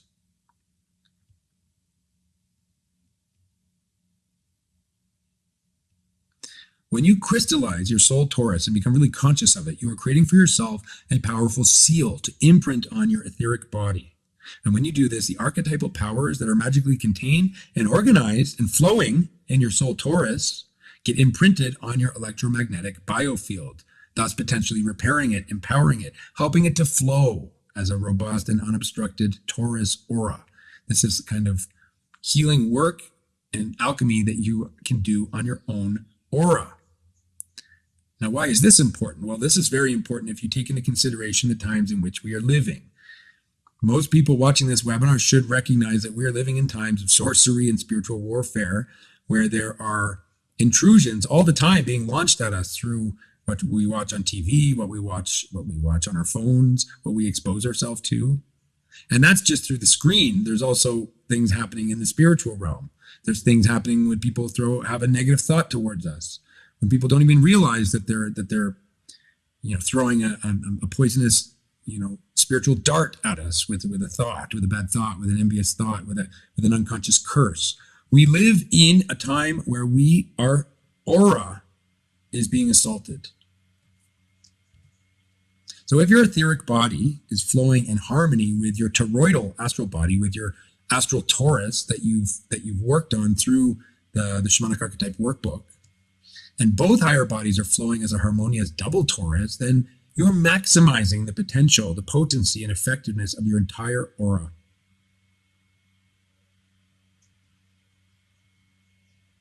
And you are creating what I like to call a manifestation portal for the incremental birth of your higher self into reality. Because your soul forces, which I would call the source of your inspiration, like the archetypal inspiration, the soul forces, the forces that come out of the shamanic archetype in you, all those facets that are forming and empowering you, your nucleus, which is shaping your contribution to the world. These are your soul forces. These are the forces that draw from the shamanic archetype. These can be flowing in harmony with your life energy, and your life energy is the source of your will to accomplish, your will to manifest through action, your will to get up in the morning and work hard, your will to do that needs actual life energy flowing through you. So your soul forces, which is your inspiration, which is propelling you towards your higher purpose, your shamanic service, combined with flowing life energy, which is your will to accomplish, leads to a manifestation portal for your higher self, because your higher self is operating with both soul forces and life energy. Your higher self wants to manifest, and so it sends its inspirations and guidance through your soul, through your shamanic archetype soul signature. It's your soul signature is being inspired by your higher self. Your higher self is guiding you to it, but you need to act, you need to accomplish in order for your higher self to manifest. It doesn't just happen like you meditate and then all of a sudden your higher self is in you. It's necessary, at least this is maybe a not so Buddhist attitude that I have. I'm more of a Hermetic philosopher, so I believe that to bridge heaven and earth, action is required, courageous action. And so I believe that your higher self sends you inspiration, but when you act on that inspiration, it becomes real, it becomes manifest. So to really create a manifestation portal in the kind of Taurus configuration, it's necessary for your soul forces to be working in harmony with your life energy. And the energies you're putting out there in the world will be in harmony with the energies you're seeking to attract to yourself, again, like a Taurus. So if your electromagnetic biofield is flowing in a healthy, illuminated, archetypally empowered Taurus, you will be better protected from harmful spiritual intrusions. And this is very important today more than ever. And better able to form a stable vessel for your higher self to gradually manifest. You're creating like a womb. Imagine that this toroidal field is a womb where your higher self can gradually manifest.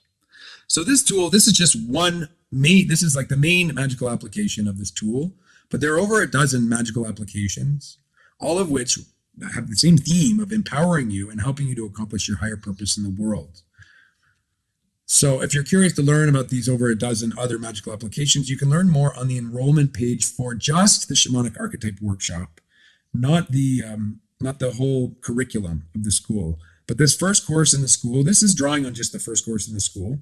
And this first course in the school has its own enrollment page. And on that enrollment page, I have videos for all of these other magical uses for this tool. But right now, let's return. We've now arrived at Act 3, the return. A school for 21st century shamanic alchemy. This type of knowledge that I've been teaching in this webinar series, knowledge pertaining to shamanism, alchemy, and the mysteries of initiation, the science of initiation into the spiritual world, I have a name for it. I like to refer to it as primeval wisdom. And in part 3 of this 4-part series, I outlined how the primeval wisdom was repressed and concealed by the Roman Church on the one hand, and then inverted and corrupted and used for black magic by the fallen secret societies on the other hand. So repressed and persecuted on the one hand, corrupted and used for evil on the other hand. That is the story in a nutshell of the shamanic impulse in Western civilization. And that is the situation that we as Western shamanic individuals living in the 21st century, living in the year 2022, that is the situation that we must deal with today. That is the situation that our own initiation must take into account if we are to be of any use to this world we're living in. That is the situation that our own initiation into, quote, modern Western shamanism must address, and not just address, but work to remedy. And I believe that this begins with retrieving the shamanic archetype itself. This is like step 1. This is like ground zero. This archetypal impulse is universal. It happens in every culture in humanity throughout all periods in history, but in Western civilization in particular, it has been stolen from us. So, naturally, the first step in our initiation process is to retrieve this fundamental archetype, to retrieve it and then empower ourselves with it.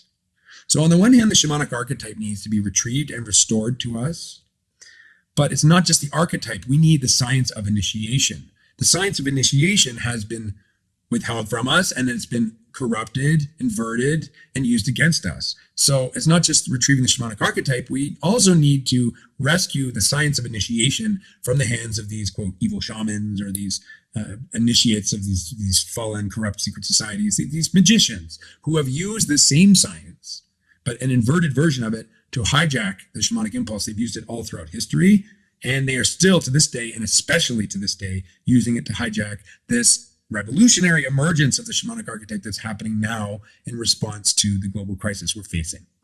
So because it is the science of initiation that allows the shamanic archetype to actually come forward and manifest. And more than allows, it's what causes the shamanic archetype to actually come forward and be born. The shamanic archetype is born through initiation. And so if the science of initiation is being used in a corrupted way, it will give rise to a corrupted manifestation of the shamanic archetype.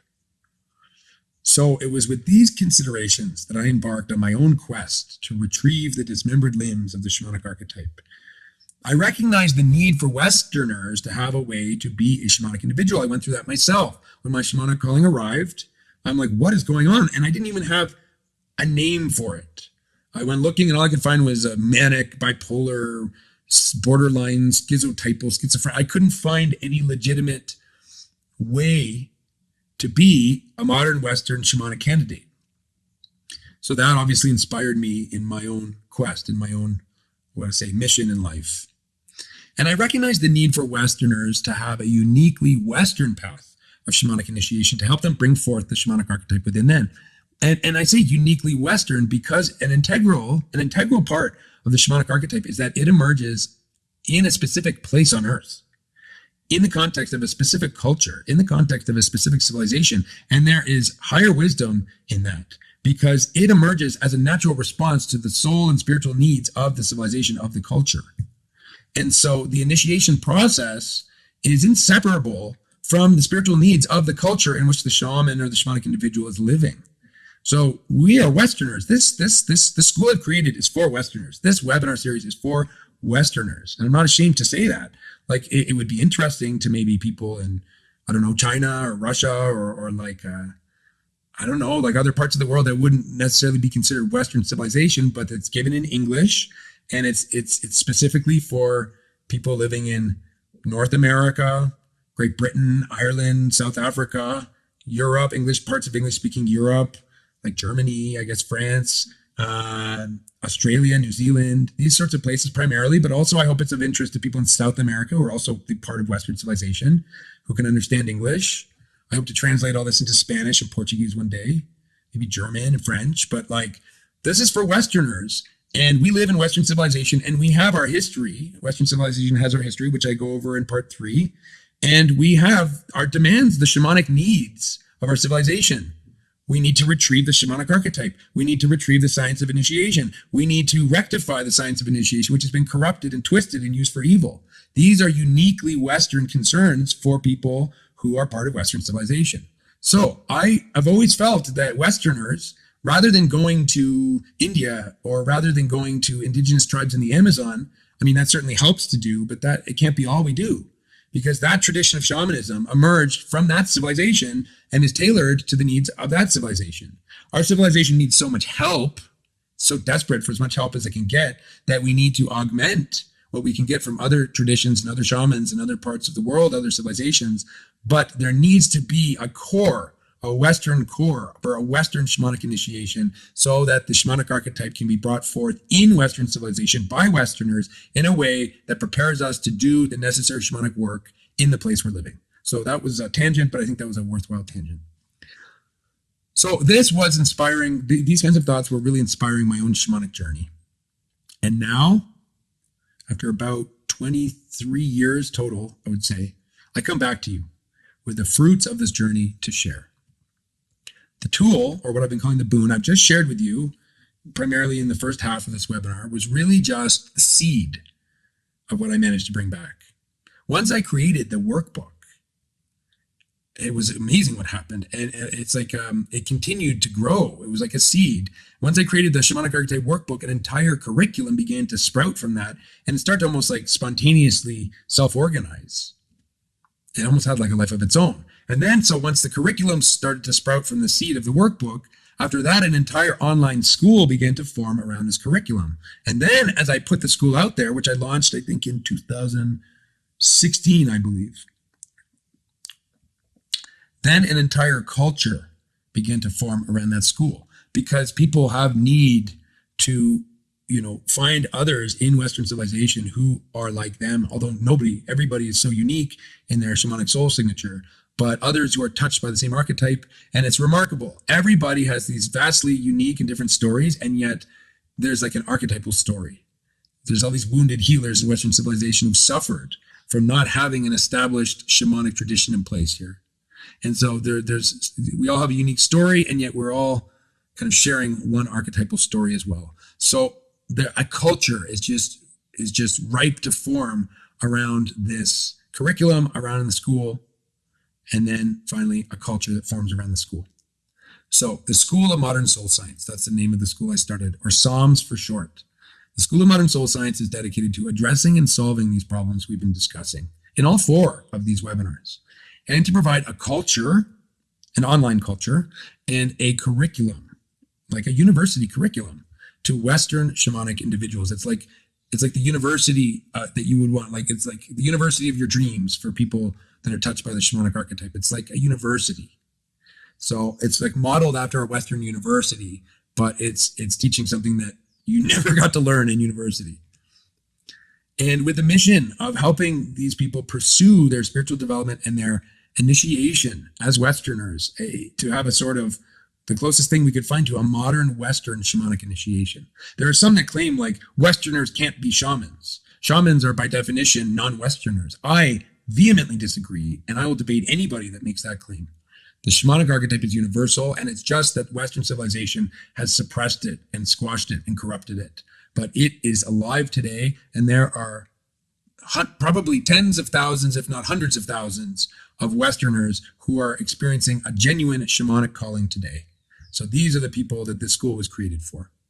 Imagine an online school specifically for Westerners who are touched by the shamanic archetype, who are each cultivating it in their own way and doing the best they can with what's at their disposal. Imagine what sort of culture could form around that sort of commonality, a culture that has as its basis the shamanic archetype.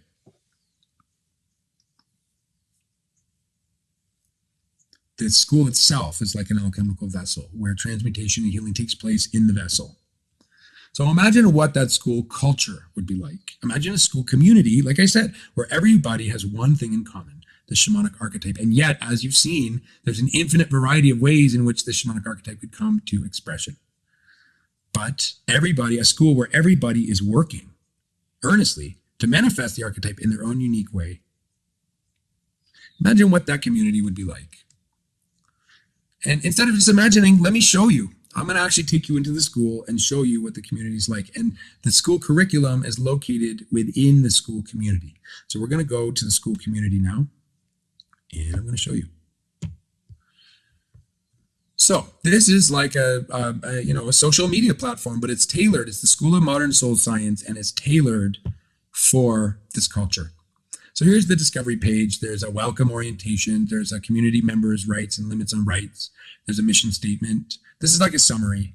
There's the top posts that people are posting and responding to. This are the topics that people can follow or unfollow. I'll show you those in a moment. Here are the events. There's like an event every day. We just had our accountability meeting this morning. And here are the groups, and the groups are amazing. These are like subcultures, because the shamanic archetype is like a fractal, and it grows in an infinite variety of ways. And so these groups are like outcroppings and growths and specializations of the culture. And I mean, obviously this community is made up of members, and there are courses, which I will show you in a moment. Okay, so it's like Facebook, but better. It's notice how there's no ads, but everybody has a feed. Okay, and the feed is determined by the topics you follow, the topics you're following, and the groups that you're a part of, and the members that you're following. Certain people really post amazing stuff, you can follow them, and so your feed is determined algorithmically. It's your home, right? And so here's my feed, and scrolling through this feed, I promise you, is more uplifting and empowering and healthier and inspiring than your Facebook feed. I can guarantee you that. So it's hard to, social media is incredibly inspiring. It's hard to just cut it cold turkey. So I actually recommend people to just replace it with this healthier, more spiritual, more soulful version of it. So here's my feed. People are, I'm in the accountability group. So this is an accountability. I'm getting accountability things. I'm in, let's see, this is, I'm following the prophecy topic. So this post was posted under prophecy. Oops, let me see here. Go back to my feed. So you can customize your feed, obviously. You know, I'm in certain groups. This was posted in Mystically Connected to Nature, which is a topic I'm following. No, that's a group I'm in. Here's another group I'm in, the Aromantic Deception group under the subject of transhumanism. This is a study of black magic for the purpose of discernment and self-protection. So this is somebody posting something about the metaverse, a rave that happened on the metaverse. Let's see, this is a group I'm in called the Shamanic Hospital Collective. And somebody posted a video, a documentary. So you get the idea. You shape your feed. And it's shaped by these wholesome topics. So let's actually have a look at the topic. Oh, you can sort your feed based on the date, what's more popular now. You can show your personal feed, or you can customize it all, right? And you can contribute, okay? This is just, imagine it's like Facebook. So, you know, what's on your mind? I say, I'm really inspired by the Freedom Convoy these days. I'm from Canada. It's nice for me to see that. You know, so I write, you know, this was me. This was what was on my mind. How about those Canadian truckers? You know, I am proud of them, and I have no problem saying that. So right, what's on my mind here, I can type and I can link it to a topic, right? Or, you know, I can do a poll, or I can create an article. Okay, so let's see, expand it to an article. Article is a more in-depth post. So an article, you know, has a title. It has, you know, paragraph 1. And then you can add pictures, video link. You can embed video links, upload files, embed things. You can bullet it, do numbering, and you can create dividers. So this is like a blog. You can write blog entries, and then you post it, and you tag it to certain topics, right? I mean, let's say you're going to do a blog on ancestral healing. And so you tag it to that topic, and then you post it, and then people respond to it. And then it, like, a whole conversation grows from your posts. And if people are following, and the people that see this on their feed are the ones who are following this topic of ancestral healing, ancestral lineage. All right, so that's the way to participate. You have messages on the top right here, just like Facebook Messenger, like you can individually message people. And then you have notifications, and these notifications are totally customizable. You know, and then, you know, you go to it and it takes you to the post, and you can customize your notifications here.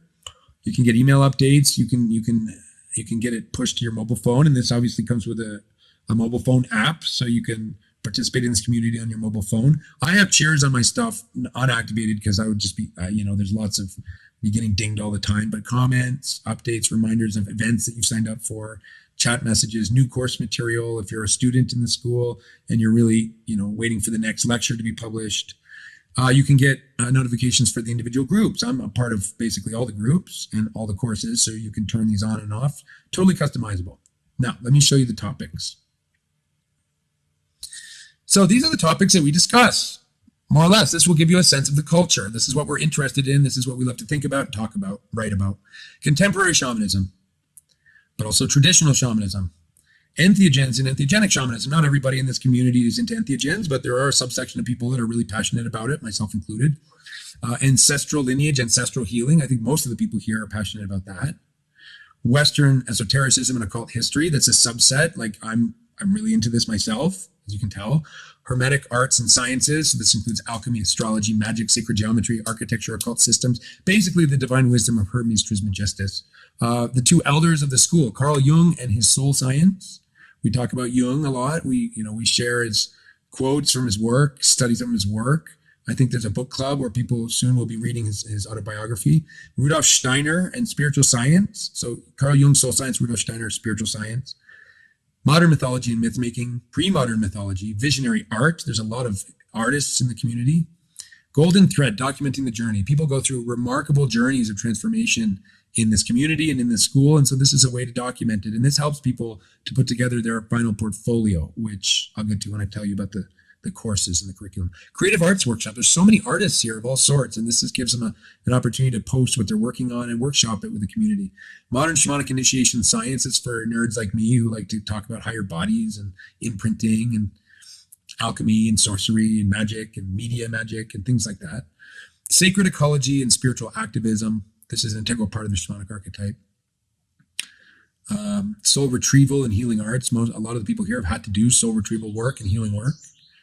Eastern wisdom. This school, this community is committed to syncretism. So people have maybe a background in Eastern wisdom, and we're seeking ways to understand it better and see how it can fit together with the Western lineage.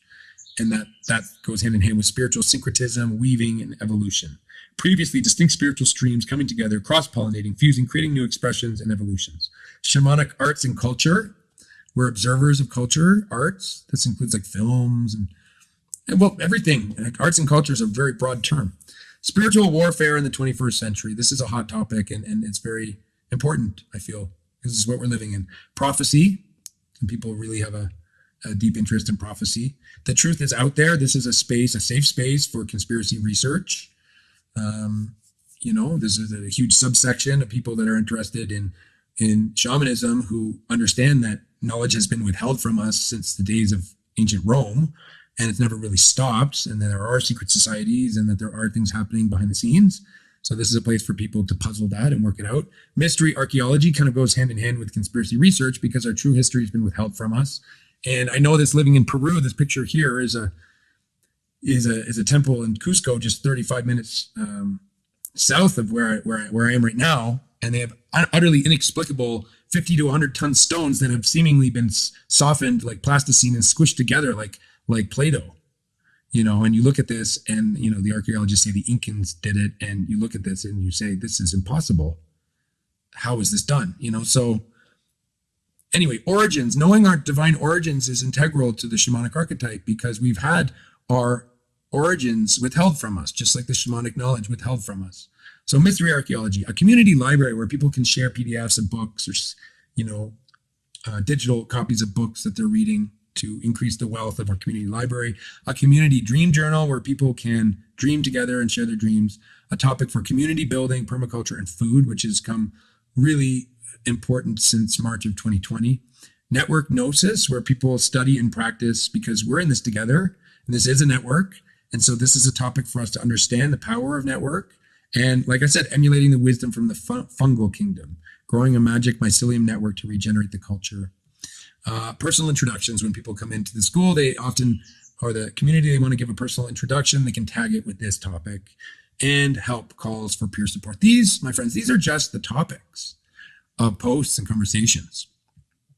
There are events. This is a robust and growing culture. There are events. Today was the peer accountability group in the morning, and tonight a circle. There's a shamanic journey circle. There's a Taurus meditation, share your medicine circle. Sundays, I personally host a study group. And so these are hosted on Zoom. And so you just you click on it. It's really well integrated. And then you can sign up for it and say you're going, and then you get notifications. And then you click, and then boom, you go right into the Zoom room. So events, these are important for this community. Study groups, accountability groups, circle councils, shamanic journey drumming. Then we go to specialties. So remember I said a culture that has one thing in common, the shamanic archetype. Well, this is an option. It's optional. Not everybody has to do this, but you have an option of indicating what your highest facet is, what your main facet is, what you are at the core of your being, what you're trying to manifest in the world. And then this groups you in a sort of subculture. So let's say you're hermetic mage, alchemist, astrologer. There's a little subculture. You say, hey, fellow hermetic mages, what do you think about this magical hieroglyph? And then so you can interact with each other based on your highest facet. It's a kind of subculture. But also, speaking of subculture, is groups, and groups are very important. See, I'm on the left here, groups. Each of these groups is like a microcosm of this total network. So these are the groups that currently exist, but they're adding more, they're growing as more people come in. They say, hey, Andrew, what about a group for, people who talk to animals, like shamans who communicate with animals, for example? I'm like, yeah, sure. Start a group for animal shamans or something. Sorry, that's just off the top of my head. But so here are the groups that we currently have. The accountability support group, which is incredible. I can't praise this group more highly.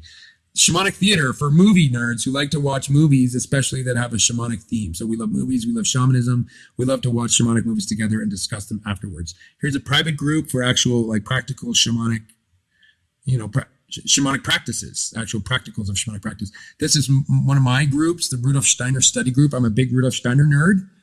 I'd love if I could get a PhD in Rudolf Steiner, so this is my group.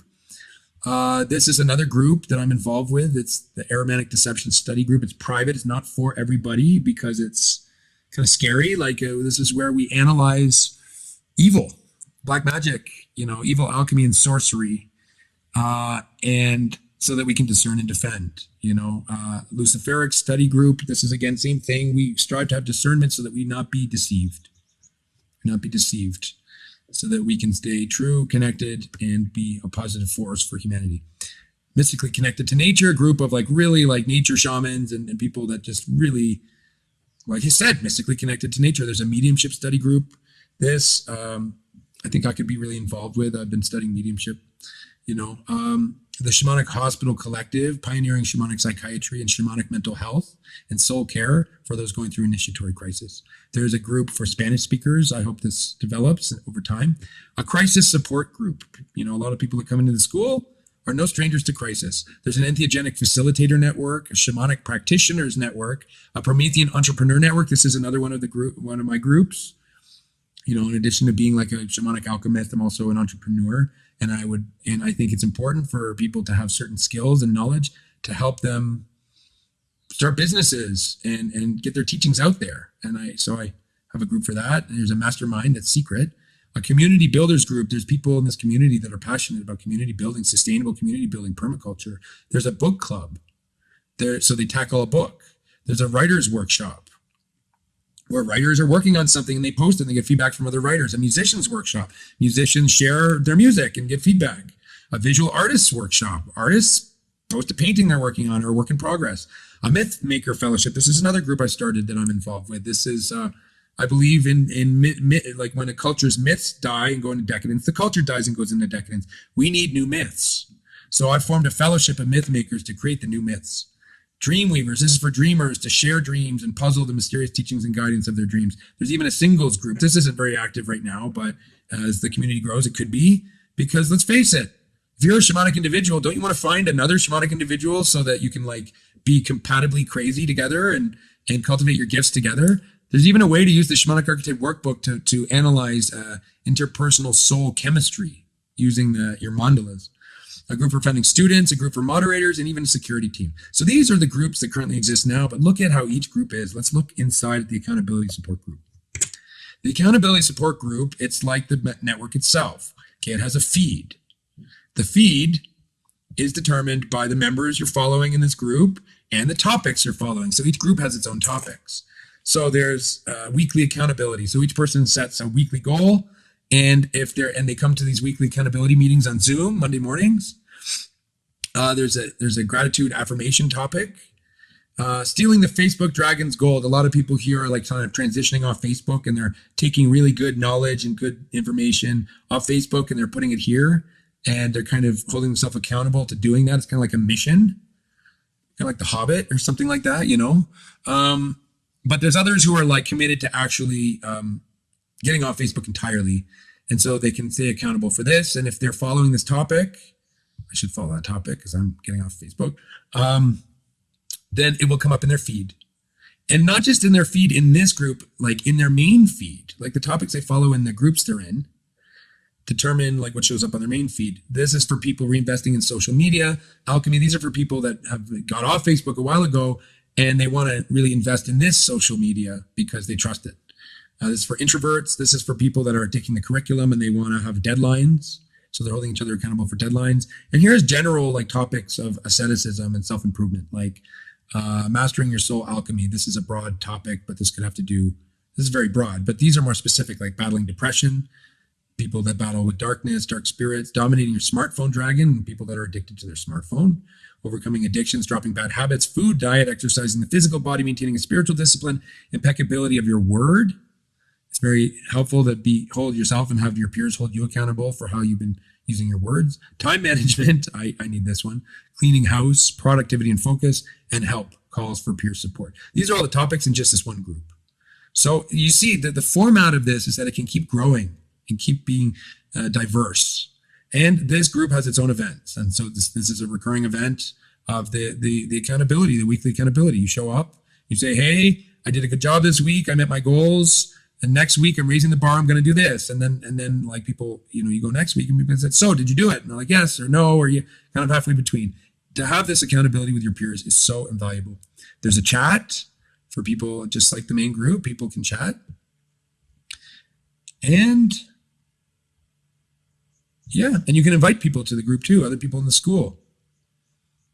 And there's also a discovery, like here are the main top posts. A lot of them are just people checking in with their accountabilities. Here are the topics, and here are the events. And eventually, too, members near you, like when the community continues to grow, I'm gonna activate it. Right now, this is turned off, but I can activate it to open up the possibility for local meetups. So this is just one group. Look at all the groups there are, and it's like you don't have to be overwhelmed because you only join the groups that really serve you, that are really helping you. I mean, here's one for shamanic theater, for going to see movies. Like, who's seen Dune? I think Dune is a very shamanic film. I went and actually posted it in the group. Matrix Resurrections, what a disappointment. So Nausicaa, the Valley of the Wind, I posted this. I think this is an amazingly shamanic film. So we watch movies together, we discuss them afterwards. And there's topics, this can be developed more. Topics like requests, documentaries, fantasy, fairy tales, this can be developed more. Rudolf Steiner study group. Here's a kind of edgy group for people that really want to dig into, are like really spiritual warriors. This can scare some people, but this is what a lot of other people are actually really looking for.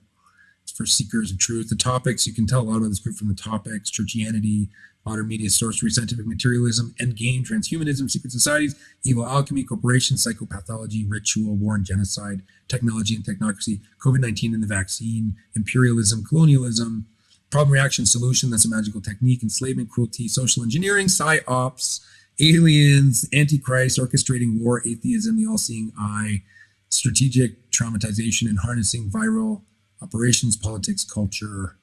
You get the picture, right?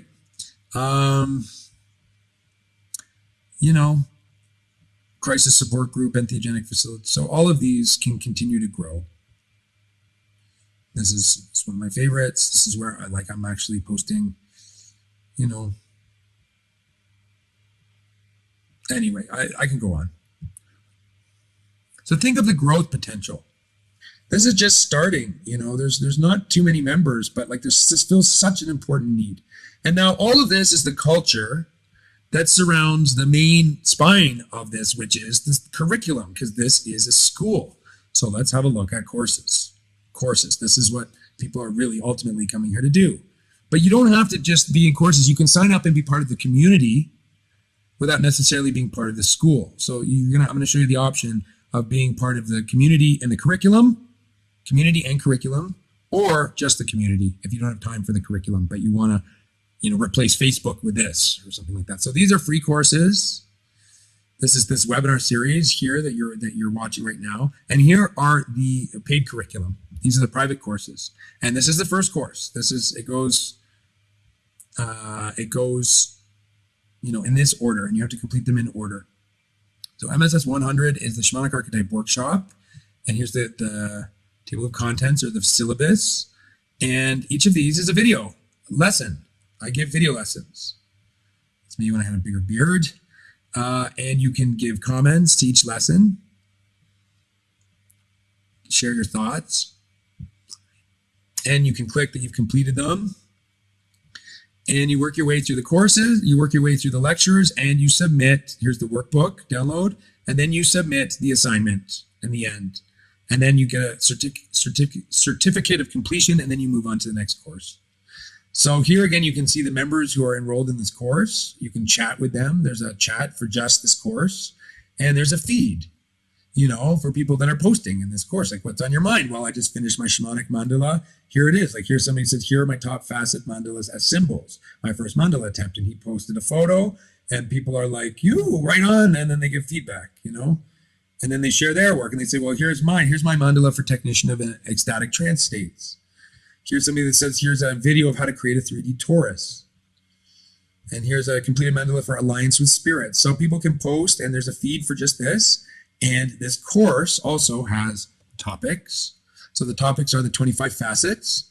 So if let's say that you're on Facebook and you see a really good video about Tesla and Promethean scientists like Nikola Tesla, and say, wow, that is like totally the Promethean scientist facet. So you copy the link and then you come to your course and you say, hey guys, check this out. This is a great example of the Promethean scientist, or wounded healer. Let's say you see a video about somebody that healed himself from drug addiction and went on to become an incredible healer for drug addicts. And then you post this video under this tag, wounded healer. And this really helps to build out the knowledge base that we have here for this one course. And of course, there are events as well.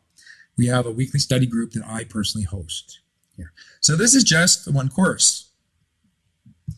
So each of these courses has its own, its own group. So I hope you can appreciate. So here are the courses. The topics I think need to be still developed. Yeah, this is the assignment where you can post your alchemical assignment. Okay. So anyway, I know this is an extensive, show and tell about the school from the inside, but I want you to see it so that you can imagine the possibilities and imagine how you could be a part of this, and imagine also its potential for growth, because this is filling an important need in Western civilization. And when people come into this culture, it naturally and spontaneously grows according to the magic. It grows like a torus. Okay, well, I hope you enjoyed the webinar. If you're interested in learning more about the Psalms community, you can click on the link in the comment section. That will take you to the registration page for the community. If you're interested in joining the community, it's only $10 a month. You can cancel at any time. So if you feel called to be a member of this community, check out the registration page just in the link below. And thanks for joining the webinar. If you want to see the other 3 webinars in the series, it's here on this channel.